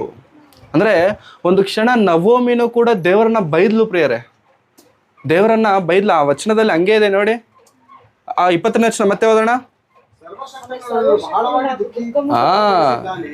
ಸರ್ವಶಕ್ತನು ನನ್ನನ್ನು ಬಹಳವಾಗಿ ದುಃಖಪಡಿಸಿದ್ದಾನೆ ಅಂತ ಹೇಳ್ತಿದ್ರೆ ನಮ್ಗೆ ಒಂದೇ ಲೈನಲ್ಲಿ ದೇವ್ರು ಬರ್ಸಿದ್ದಾರೆ. ಅಷ್ಟೇ ಮಾತಾಡಿರ್ತಾರ, ಅಷ್ಟೇ ನಡೆದಿರುತ್ತೆ ಅಲ್ಲಿ. ಇಲ್ಲ, ಮಾತುಗಳು ತುಂಬಾ ನಡೆದಿರುತ್ತೆ. ಅದನ್ನ ದೇವರು ಕ್ಲುಪ್ತವಾಗಿ ನನ್ನನ್ನು ದುಃಖಿತನನ್ನಾಗಿ ಮಾಡಿದ್ದಾನೆ ಅಂತಂದ್ರೆ ದೇವರನ್ನ ದೂಷಿಸೋದಕ್ಕೆ ಬರ್ತಿದ್ದಾಳೆ. ದೇವರು ನನಗೆ ಅನ್ಯಾಯ ಮಾಡ್ಬಿಟ್ಟಿದ್ದಾನೆ, ನನ್ನ ಗಂಡನನ್ನ ತಗೊಂಡ್ಬಿಟ್ಟ, ನನ್ನ ಮಕ್ಕಳಿಬ್ಬರನ್ನ ಸತ್ತೋಗ್ಬಿಟ್ರು, ನಾನು ಕಳೆದೋದೆ, ಏನು ಇಲ್ಲದವಳಾಗಿ ನಾನು ಬಂದಿದ್ದೇನೆ, ನನ್ನನ್ನು ಆ ಥರ ದೇವರು ಮಾಡ್ಬಿಟ್ಟ ಅಂತೇಳಿ ನವೋಮಿ ಮಾತನಾಡ್ತಿರಬೇಕಾದ್ರೂ ಕೂಡ ಪ್ರಿಯರೇ, ರೂತಳು ಆ ಮಾತನಾಡಿಲ್ಲ ನೋಡಿ. ರೂತಳು ಆ ಮಾತನಾಡಿದಳ? ಇಲ್ಲ, ರೂತಳು ಮಾತನಾಡಿಲ್ಲ ಆ ಮಾತು. ಪ್ರಿಯರೇ, ನಮಗೇನು ಅರ್ಥ ಆಗುತ್ತೆ ಗೊತ್ತಾ ಇದರಿಂದ? ನವೋಮಿ ದೇವರಲ್ಲಿ ನಿಂತುಕೊಳ್ಳೋದಕ್ಕೆ ಕಾರಣ ರೂತಳೆ. ಮತ್ತೆ ನವೋಮಿ ದೇವರಲ್ಲಿ ಸ್ಥಿರವಾಗಿ ದೃಢವಾಗಿ ನಿಂತುಕೊಳ್ಳೋದಕ್ಕೆ ಕಾರಣ ರೂತಳಿಲ್ಲ ಅಂತಂದಿದ್ರೆ ಏನಾಗ್ಬಿಡ್ತಿಲ್ಲ? ನವೋಮಿ ಚರಿತ್ರೆನೇ ಇರ್ತಿರ್ಲಿಲ್ಲ. ರೂತಳಿಲ್ಲ ಅಂತಂದ್ರೆ, ರೂತಳು ಇದ್ದದ್ದಕ್ಕೆ ನವೋಮಿ, ರೂತಳಿದ್ದದ್ದಕ್ಕೆ ದಾವಿದನು, ರೂತಳಿದ್ದದ್ದಕ್ಕೆ ಬೋವಾಜನು, ರೂತಳಿದ್ದದ್ದಕ್ಕೆ ಯೇಸುಸ್ವಾಮಿ, ರೂತಳಿದ್ದದ್ದಕ್ಕೆ ಇವತ್ತಿಗೂ ನೀವು ಮಾತನಾಡಿಕೊಳ್ತಿದ್ದೇವೆ. ರೂತಳಿಲ್ಲ ಅಂತಂದ್ರೆ ಚರಿತ್ರೆನೇ ಇಲ್ಲ. ದಯವಿಟ್ಟು ಅರ್ಥ ಮಾಡ್ಕೊಳ್ಳಿ. ಇವತ್ತು ದೇವರು ನಿಮ್ಮನ್ನ ಕರೆದಿದ್ದು ಒಂದು ಕಾರಣಕ್ಕೆ ಪ್ರಿಯರೇ. ಇವತ್ತು ದೇವರು ನಿಮ್ಮನ್ನು ಆರಿಸಿಕೊಂಡದ್ದು ಒಂದು ಕಾರಣಕ್ಕೆ. ಅದು ಸ್ವಂತದವರಿಗೆ ಪ್ರಯೋಜನಕರವಾಗಿ ಕಾಣದೇ ಇರಬಹುದು, ಆದರೆ ಬೇರೆಯವರಿಗೆ ತುಂಬಾ ಪ್ರಯೋಜನಕರವಾಗಿ ನಾವಿರ್ತೇವೆ. ಹಾಗಿರಬೇಕಾ? ದೇವರು ಕೊಟ್ಟ ನಿಬಂಧನೆಗಳನ್ನ, ಒಡಂಬಡಿಕೆಗಳನ್ನ, ಆಜ್ಞೆಗಳನ್ನ ಕೈಗೊಂಡು ನಾವು ಜೀವಿಸರು. ಹೌದು, ನಮ್ಮ ಜೀವನದಲ್ಲಿ ಶ್ರಮೆಗಳು ಬರ್ತವೆ. ರೂತಳ ಜೀವನದಲ್ಲಿ ಕಷ್ಟ ಬಂತು. ಗಂಡ ಸತ್ತೋಗಿದ್ದಾನೆ ಅಂತಂದ್ರೆ ಪ್ರಪಂಚ ಕಳೆದೋದಂಗೆ ಪ್ರಿಯರೇ. ಪ್ರಪಂಚ ಕಳೆದೋದಂಗೆ, ಏನ್ ನಡೀತಿದೆ ಗೊತ್ತಾಗಲ್ಲ. ಟ್ರಾನ್ಸ್ ಅಲ್ಲಿ ಇರ್ತಾವೆ, ಅದೇ ರೀತಿಯಾದಂಥ ಒಂದು ಡಿಪ್ರೆಷನ್ ಅಲ್ಲಿ ಇರ್ತಾರೆ. ಗಂಡ ಸತ್ತೋಗಿದ್ದಾನೆ ಅಂತಂದ್ರೆ ಅಂತ ಸ್ಥಿತಿಯಲ್ಲೂ ಕೂಡ ಪ್ರಿಯರೇ, ರೂತಳಿಗೆ ದೇವರ ಮೇಲಿರುವಂತ ಆಸಕ್ತಿ ಎಷ್ಟು ದೃಢವಾಗಿದೆ ನೋಡಿ ಪ್ರಿಯರೇ. ಅನ್ಯಳಾಗಿದ್ದಳು, ಅನ್ಯ ದೇಶದಲ್ಲಿ ಇದ್ದವಳಾಗಿದ್ದರೂ ಕೂಡ ಪ್ರಿಯರೇ, ದೇವರ ವಿಷಯದಲ್ಲಿ, ಯೆಹೋವನ ವಿಷಯದಲ್ಲಿ ಆಕೆ ತೆಗೆದುಕೊಂಡಂತ ಆ ತೀರ್ಮಾನವೇ ರೂತಳನ್ನು ಇವತ್ತು ನಾವು ಮಾತನಾಡಿಕೊಳ್ಳುವಂತೆ. ಸತ್ಯವೇದದಲ್ಲಿ 4 ಅಧ್ಯಾಯ ರೂತಳ ಜೀವನವನ್ನು ಕುರಿತು ದೇವರು 4 ಅಧ್ಯಾಯ, ಇಟ್ಸ್ ನಾಟ್ ಎ ಜೋಕ್. 4 ಅಧ್ಯಾಯಗಳು ದೇವರು ಬರೆಸಿದ್ದಾರೆ ರೂತಳನ್ನು ಕುರಿತು. ದೇವರಿಗೋಸ್ಕರ ಆಕೆ ತೆಗೆದುಕೊಂಡಂಥ ಆ ನಿರ್ಣಯ, ಆ ಸಾಹಸ, ಆಕೆಯ ಮೂಲಕವಾಗಿಯೇ ಒಂದು ದೊಡ್ಡ ಜನಾಂಗ ಉಂಟಾಯಿತು. ಆಕೆಯ ಮೂಲಕವಾಗಿಯೇ ನೂತನ ನಿಬಂಧನೆ ಉಂಟಾಯಿತು. ಆಕೆಯ ಮೂಲಕವಾಗಿಯೇ ರಕ್ಷಣೆ ಉಂಟಾಯಿತು. ಆಕೆಯ ಮೂಲಕವಾಗಿಯೇ ಕ್ರೈಸ್ತರೆಂಬ ದೊಡ್ಡ ಸಾಮ್ರಾಜ್ಯವು ಉಂಟಾಯಿತು.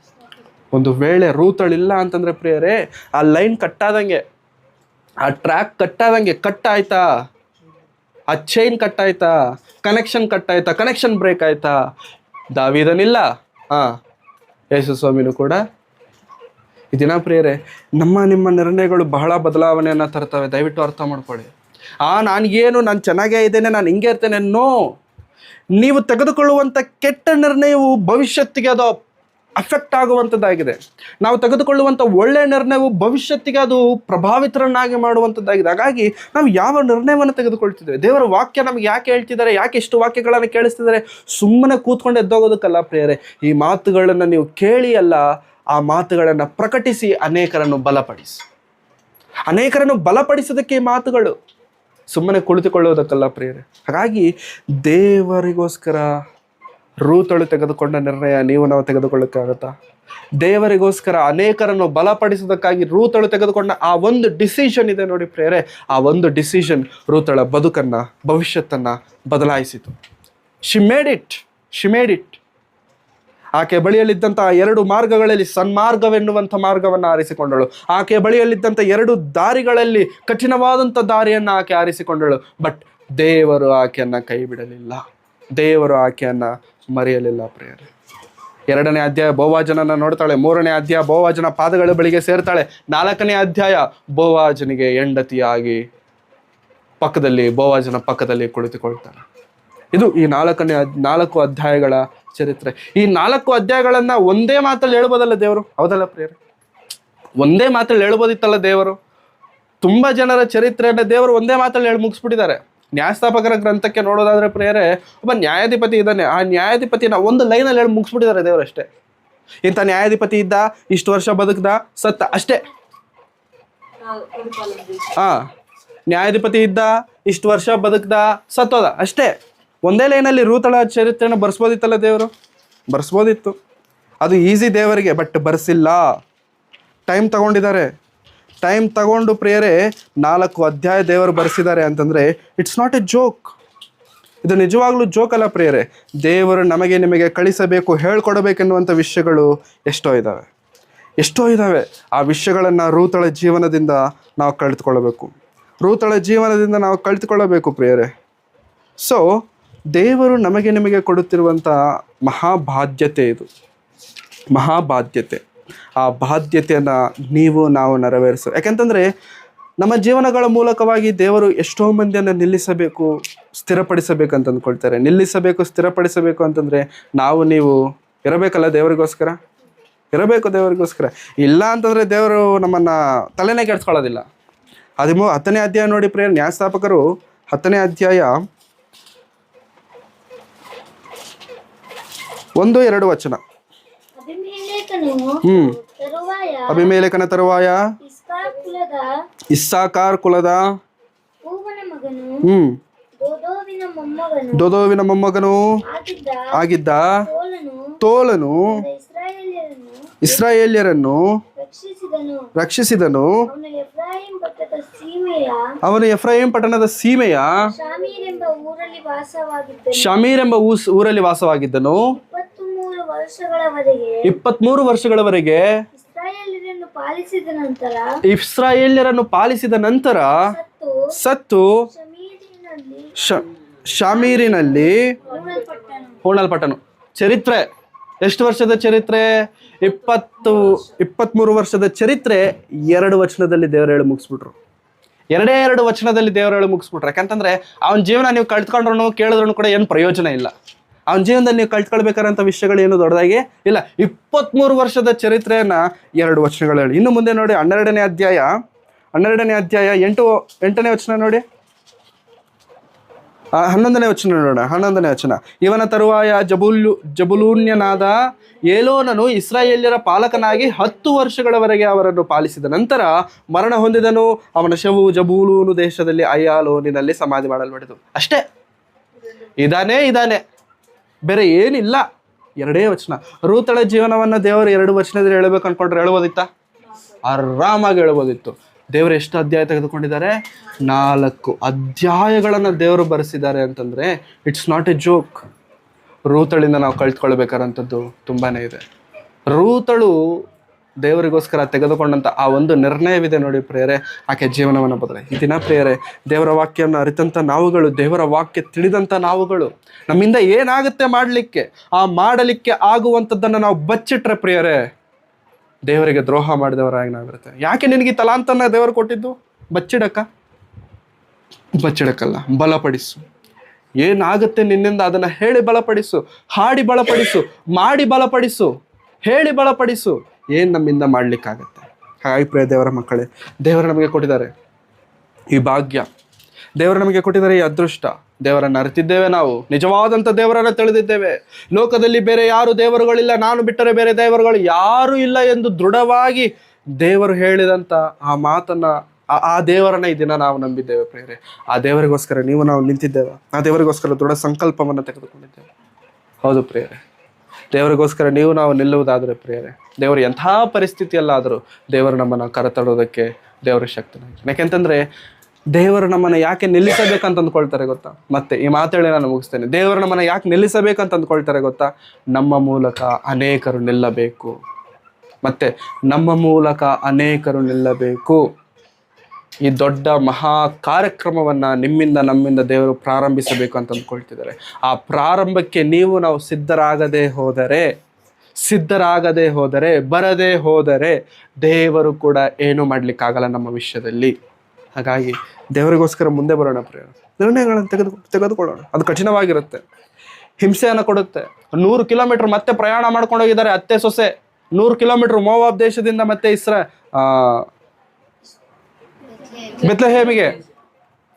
ಬೆತ್ಲೆಹೇಮಿಗೆ ನಡ್ಕೊಂಡು ಹೋಗಿದ್ದಾರೆ. 100 ಕಿಲೋಮೀಟರ್. 100 ಕಿಲೋಮೀಟ್ರಲ್ಲಿ ಯಾವ 1 ಕಿಲೋಮೀಟ್ರಲ್ಲೂ ಅನಿಸಿಲ್ವಾ, ಯಾಕೆ ನಾನು ಹೋಗ್ತಿದ್ದೇನೆ, ಯಾಕೆ ಇಷ್ಟು ಕಷ್ಟಪಟ್ಟು ಹೋಗ್ತಿದ್ದೇನೆ? 100 ಕಿಲೋಮೀಟರ್ ಈ ಕಡೆ ಹೋಗೋದಕ್ಕಿಂತ 2 ಕಿಲೋಮೀಟರ್ ಆ ಕಡೆ ಹೋದ್ರೆ ನಮ್ಮ ಮನೆ ಬಂದ್ಬಿಡುತ್ತಲ್ಲ ಅನ್ಕೊಂಡಿಲ್ವಾ? ಯಾವತ್ತೂ ಅನ್ಕೊಂಡಿಲ್ಲ. ತುಂಬ ಆಲೋಚನೆಗಳು, ತುಂಬ ಪ್ರಶ್ನೆಗಳು, ತುಂಬ ನಿರ್ಣಯಗಳು, ತುಂಬ ಆಲೋಚನೆಗಳು ಆಕೆ ಜೀವನದಲ್ಲಿ ಬರ್ತಿದ್ದಾಗಿ ಕೂಡ ಪ್ರಿಯರೇ ದೇವರಿಗೆ ಪ್ರಾಧಾನ್ಯತೆಯನ್ನು ಕೊಡಿದ್ದಾರೆ. ನವೋಮಿಯ ಆಲೋಚನೆ ಬೇರೆ, ರೂತಳ ಆಲೋಚನೆ ಬೇರೆ. ಆ ಇಬ್ಬರು ಆಲೋಚನೆನೇ ಇವತ್ತು ನಾವು ಮಾತನಾಡಿಕೊಳ್ಳುವಂತೆ ಮಾಡಿದೆ. ಹಾಗಾಗಿ ಸಮಯವಿದ್ದಾಗ ಈ 4 ಅಧ್ಯಾಯಗಳನ್ನು ಮತ್ತೆ ಓದಿ. ಒಂದು ಸತಿ ಓದಿ ಮುಚ್ಚಿದ್ರೆ ಯಾವುದು ನಮ್ಗೆ ಅರ್ಥ ಆಗಲ್ಲ. ದಯವಿಟ್ಟು ಮತ್ತೆ ಹೇಳಿ. ಒಂದು ಸತಿ ಓದಿ ಮುಚ್ಚಿದ್ರೆ ಏನೂ ಅರ್ಥ. ಮತ್ತೆ ಓದ್ತೀವಲ್ಲ ಪ್ರಿಯರೇ, ಸತಿ ಓದಿದ್ದಕ್ಕಿಂತ ಈ ಸತಿ ಓದಿರುವಂಥ ತುಂಬ ಇಂಟ್ರೆಸ್ಟಿಂಗ್ ಆಗಿರುತ್ತೆ. ಸತಿ ಓದಿದ್ದಕ್ಕಂತ ಈ ಸತಿ ತುಂಬ ಇಂಟ್ರೆಸ್ಟಿಂಗ್ ಆಗಿರುತ್ತೆ. ನಿಜವಾಗ್ಲೂ ಪ್ರಿಯರೇ, ಎಷ್ಟು ಇಂಟ್ರೆಸ್ಟಿಂಗ್ ಆಗಿರುತ್ತೆ, ಭಯಂಕರ ಇಂಟ್ರೆಸ್ಟಿಂಗ್ ಆಗಿರುತ್ತೆ. ನಾವು ಓದ್ಕೊಂಡ್ರೆ ಏನೂ ಅರ್ಥ ಆಗಲ್ಲ. ಒಂದ್ಸತಿ ರಿಸರ್ಚ್ ಮಾಡಿ ಕೂತ್ಕೊಂಡು ಟೈಮ್ ಸ್ಪೆಂಡ್ ಮಾಡಬೇಕು. ಆ ಥರ ಓದ್ಕೊಂಡು ಹೋದ್ರೆ ರಾಜರ ಚರಿತ್ರೆ ನಮಗೆ ಗೊತ್ತಾಗುತ್ತೆ, ರೋಮ ಸಾಮ್ರಾಜ್ಯದ ಚರಿತ್ರೆ ನಮಗೆ ಗೊತ್ತಾಗುತ್ತೆ. ನಿಜವಾಗ್ಲೂ ತುಂಬ ಭಯಂಕರ ಪ್ರಿಯರೇ. ಬೈಬಲು ಓದಕ್ಕೆ ಕೂತ್ಕೊಂಡ್ರೆ ಚರಿತ್ರೆ ಅಲ್ವಲ್ಲ, ಪ್ರಪಂಚದಲ್ಲಿ ಏನೇನು ಇಲ್ವಲ್ಲ ಅದೆಲ್ಲ ನಮಗೆ ಗೊತ್ತಾಗುತ್ತೆ. ಬೈಬಲಲ್ಲಿರುವಂಥ ಶ್ರೇಷ್ಠತೆ ಅದು. ಬೈಬಲ್ ರಿಸರ್ಚ್ ಮಾಡಿದ್ರೆ ಭಯಂಕರವಾಗಿರುತ್ತೆ. ರಿಸರ್ಚ್ ಮಾಡಿ ಕೂತ್ಕೋಬೇಕಷ್ಟೆ. ಬುಕ್ಗಳು ಎಗರೋಗ್ತವೆ, ಮನೆ ತುಂಬೋಗ್ಬಿಡುತ್ತೆ ಬರಿತಾ. ಅಷ್ಟು ಭಯಂಕರವಾದಂಥ ಜ್ಞಾನ ಸತ್ಯವೇದದಲ್ಲಿ. ಹಾಗಾಗಿ ಈ ಜ್ಞಾನ ದೇವರು ನಿಮಗೆ ಕೊಡೋದಕ್ಕೇನೋ ಕಾರಣವೇನು ಗೊತ್ತಾ ಪ್ರಿಯರೇ? ಬದಲಾಯಿಸೋಣ, ನಾವು ನಿಲ್ಲೋಣ, ಅನೇಕರನ್ನು ದೇವರಿಗೋಸ್ಕರ ನಿಲ್ಲಿಸೋಣ. ಅನೇಕರನ್ನು ನಿಲ್ಲಿಸಬೇಕಂದ್ರೆ ಸುಮ್ಮನೆ ಹಾಗೆ ಆಗ್ಬಿಡಲ್ಲ ಪ್ರಿಯರೇ. ಕಠಿಣವಾದಂಥ ನಿರ್ಣಯಗಳು ನಾವು ತೆಗೆದುಕೊಳ್ಳಬೇಕು. ಕಷ್ಟತರವಾದಂಥ ಪರಿಸ್ಥಿತಿಗಳ ನಡುವೆ ನಾವು ಹೋಗಬೇಕು. ಹೌದಾ? ಹೋದರೇನೇ ದೇವರು ನಮ್ಮನ್ನು ಕಾಪಾಡ್ತಾರೆ. ಮೊನ್ನೆ 6 ಮಂದಿ ದೀಕ್ಷಾ ಸ್ನಾನ ತಗೊಂಡ್ರು. ಸುಮ್ಮನೆನಾ? It's not a joke. ಅವರು ದೀಕ್ಷಾ ಸ್ನಾನ ತೆಗೆದುಕೊಳ್ಳಬೇಕಂತಂದ್ರೆ ಅವರು ತೆಗೆದುಕೊಂಡಂಥ ದೃಢ ನಿರ್ಣಯವಿದೆ ನೋಡಿ ಪ್ರಿಯರೇ. ಭವಿಷ್ಯದಲ್ಲಿ ಅವರು ನಿಜವಾಗ್ಲೂ ಆ ದೀಕ್ಷಾ ಸ್ನಾನದ ಆ ಒಂದು ಪಾರಮಾರ್ಥಿಕವನ್ನು ಅವರು ಕಾಪಾಡಿಕೊಳ್ಳುವುದಾದರೆ ದೇವರು ಉನ್ನತ ಸ್ಥಾನದಲ್ಲಿ ಅವರನ್ನು ನಿಲ್ಲಿಸುವಂಥವರಾಗಿದ್ದಾರೆ. ಅದು ದೇವರು ಕೊಡುವಂಥ ಮಹಾಭಾಗ್ಯ. ಹಾಗಾಗಿ ನಾವು ದೇವರಿಗೋಸ್ಕರ ನಿಲ್ಲೋಣ, ದೇವರ ಸೇವೆಯಲ್ಲಿ ನಿಲ್ಲೋಣ, ದೇವರಿಗೋಸ್ಕರ ನಿಲ್ಲೋಣ. ರೂತಳ ಜೀವನ ನಮ್ಮ ಜೀವನಗಳಿಗೆ ಒಳ್ಳೆ ಗುಣಪಾಠವಾಗಿದ್ದುಕೊಂಡು ನಿಲ್ಲುತ್ತೆ ಅಂತ ನಾನು ನಂಬುತ್ತಾ ನನ್ನ ಮಾತುಗಳನ್ನ ಮುಗಿಸ್ತಿದ್ದೇನೆ. ಕಣ್ಣುಗಳನ್ನು ಮುಚ್ಚಿ ತಲೆಗಳನ್ನು ಬಾಗಿಸಿ ಪ್ರಾರ್ಥನೆ ಮಾಡಿಕೊಳ್ಳೋಣ. ಪ್ರೀತಿ ಸ್ವರೂಪನಾದ ತಂದೆಯಾದ ದೇವರೇ, ನಿಮ್ಮ ಪರಿಶುದ್ಧವಾದ ನಾಮಕ್ಕಾಗಿ ನಿಮಗೆ ವಂದನೆಗಳು ಕರ್ತನೆ. ಸ್ವಾಮಿ, ಈ ಮಧ್ಯಾಹ್ನದ ವೇಳೆಯಲ್ಲಿ ನಿಮ್ಮ ಮಾತುಗಳನ್ನು ನಮಗೆ ಕೇಳಿಸಿದಕ್ಕಾಗಿ ನಿಮಗೆ ವಂದನೆಗಳು. ರೂತಳ ಜೀವನ ನಮಗೆ ಎಷ್ಟೋ ಗುಣಪಾಠಗಳನ್ನು ಹೇಳಿಕೊಡುವಂಥದ್ದಾಗಿದೆ. ಆ ಗುಣಪಾಠಗಳನ್ನು ನಾವು ತಿಳಿದುಕೊಂಡು ಅರಿತುಕೊಂಡು ಆಕೆಯ ಹಾಗೆ ನಿಮಗೋಸ್ಕರ ಸ್ವಾಮಿ ಉನ್ನತವಾದಂಥ ಕಾರ್ಯಗಳನ್ನು ಮಾಡುವಂತೆ ನಮಗೆ ಸಹಾಯ ಮಾಡಿ. ಹೌದು ಕರ್ತನೆ, ರೂತಳನ್ನು ನೀವು ಕೈ ಬಿಡಲಿಲ್ಲ ಸ್ವಾಮಿ. ಆಕೆ ತೆಗೆದುಕೊಂಡಂಥ ನಿರ್ಣಯಕ್ಕೆ ತಕ್ಕ ಹಾಗೆ ಬೋವಾಜನನ್ನು ಆಕೆ ಜೀವನದಲ್ಲಿ ನೀವು ಬರಮಾಡಿದ್ದೀರ. ಬೋವಾಜನ ಯಾರು? ಧನವಂತನು, ಐಶ್ವರ್ಯವಂತನು, ಯಾವುದಕ್ಕೂ ಕಡಿಮೆ ಇಲ್ಲದೇ ಇರುವಂಥ ಪರಿಸ್ಥಿತಿಗಳಲ್ಲಿ ರೂತಳನ್ನು ನೀವು ನಿಲ್ಲಿಸಿದ್ದೀರ ಸ್ವಾಮಿ. ಅದಕ್ಕಾಗಿ ನಿಮಗೆ ವಂದನೆಗಳು ಕರ್ತನೆ. ನೀವು ಮಾಡಿದಂಥ ಎಲ್ಲ ರೀತಿಯಂಥ ಉಪಕಾರಗಳಿಗಾಗಿ ನಮಗೆ ವಂದನೆಗಳನ್ನು ಸಲ್ಲಿಸುತ್ತೇವೆ ಸ್ವಾಮಿ. ಈ ದಿನ ನಮ್ಮನ್ನು ನೀವು ಕರೆದಿದ್ದೀರಾ ನಿಮ್ಮ ಒಂದು ಉದ್ದೇಶದಿಂದ ಸ್ವಾಮಿ. ನಮ್ಮನ್ನು ನೀವು ಆರಿಸಿಕೊಂಡಿದ್ದೀರಾ, ನಿಮ್ಮ ಮಾತುಗಳನ್ನು ಕೇಳಿಸುತ್ತಿದ್ದೀರಾ. ಸುಮ್ಮನೆ ಅಲ್ಲ ಸ್ವಾಮಿ, ನಮ್ಮಿಂದ ಅನೇಕರು ನಿಮ್ಮ ಬಳಿಗೆ ಬರಬೇಕು, ನಮ್ಮಿಂದ ಅನೇಕರು ನಿಮಗೋಸ್ಕರ ನಿಲ್ಲಬೇಕು ಸ್ವಾಮಿ. ಅಂಥ ದೃಢ ಸಂಕಲ್ಪದಿಂದ ನಾವು ಮುಂದಕ್ಕೆ ಸಾಗುವಂತೆ ಸಹಾಯ, ಅಂಥ ದೃಢ ನಿರ್ಣಯಗಳನ್ನು ಹೊಂದಿದವರಾಗಿದ್ದುಕೊಂಡು ನಿಮ್ಮ ಸೇವೆಯಲ್ಲಿ ಮುಂದಕ್ಕೆ ಹೋಗುವಂತೆ ನಮಗೆ ಕೃಪೆ ತೋರಿಸಿ ಕರ್ತನೆ. ನಾವು ಬಲಹೀನರು, ನಿಮ್ಮ ಬಲವನ್ನು ಆಶ್ರಯಿಸುತ್ತಿದ್ದೇವೆ. ನಾವು ಏನು ಇಲ್ಲದವರು ಸ್ವಾಮಿ, ಆದರೆ ಎಲ್ಲವೂ ಇರುವಂಥ ದೇವರೇ ನಿಮ್ಮನ್ನು ನಾವು ಅರ್ಥಿಸುತ್ತಿದ್ದೇವೆ, ನಿಮ್ಮನ್ನು ನಾವು ಬೇಡಿಕೊಳ್ಳುತ್ತಿದ್ದೇವೆ. ಸಹಾಯ ಮಾಡಿ ಕರ್ತನೆ, ನಮಗೆ ದಾರಿ ತೋರಿಸಿ. ನಿಮ್ಮ ರಾಜ್ಯವನ್ನು ಕಟ್ಟುವುದಕ್ಕಾಗಿಯೂ, ನಿಮ್ಮಲ್ಲಿ ನಾವು ನಿಲ್ಲುವುದಕ್ಕಾಗಿಯೂ, ಅನೇಕರನ್ನು ನಿಲ್ಲಿಸುವುದಕ್ಕಾಗಿಯೂ ನಿಮ್ಮ ಪರಲೋಕದ ಜ್ಞಾನವನ್ನು ನಮಗೆ ಕೊಟ್ಟು ಈ ಐಹಿಕ ವಿಚಾರಗಳನ್ನು ನಾವು ತಳ್ಳಿಬಿಟ್ಟು ನಿಮ್ಮನ್ನು ಮಾತ್ರ ದೃಷ್ಟಿಸಿ ಜೀವಿಸುವ ಭಾಗ್ಯವನ್ನು ನಮಗೆ ದಯಪಾಲಿಸಬೇಕೆಂಬುದಾಗಿ ಬೇಡಿಕೊಳ್ಳುತ್ತಿದ್ದೇನೆ. ಇದುವರೆಗೂ ನಮ್ಮೆಲ್ಲರ ಜೊತೆಗಾರನಾಗಿಕೊಂಡು ನಡೆಸಿದ್ದೀರ ಸ್ವಾಮಿ, ನಿಮಗೆ ವಂದನೆ. ಇನ್ನು ಮುಂದೆಯೂ ಸ್ವಾಮಿ ನಿಮ್ಮ ಚಿತ್ತವೇ ನಮ್ಮ ಜೀವನದಲ್ಲಿ ನೆರವೇರಿಸಬೇಕೆಂಬುದಾಗಿ ಬೇಡಿಕೊಳ್ಳುತ್ತಾ ಯೇಸು ಕ್ರಿಸ್ತರವರ ಪರಿಶುದ್ಧವಾದ ನಾಮದಲ್ಲಿ ಪ್ರಾರ್ಥಿಸಿ ಬೇಡಿ ಹೊಂದಿದ್ದೇನೆ ತಂದೆಯಾದ ದೇವರೇ. Amen, amen, amen.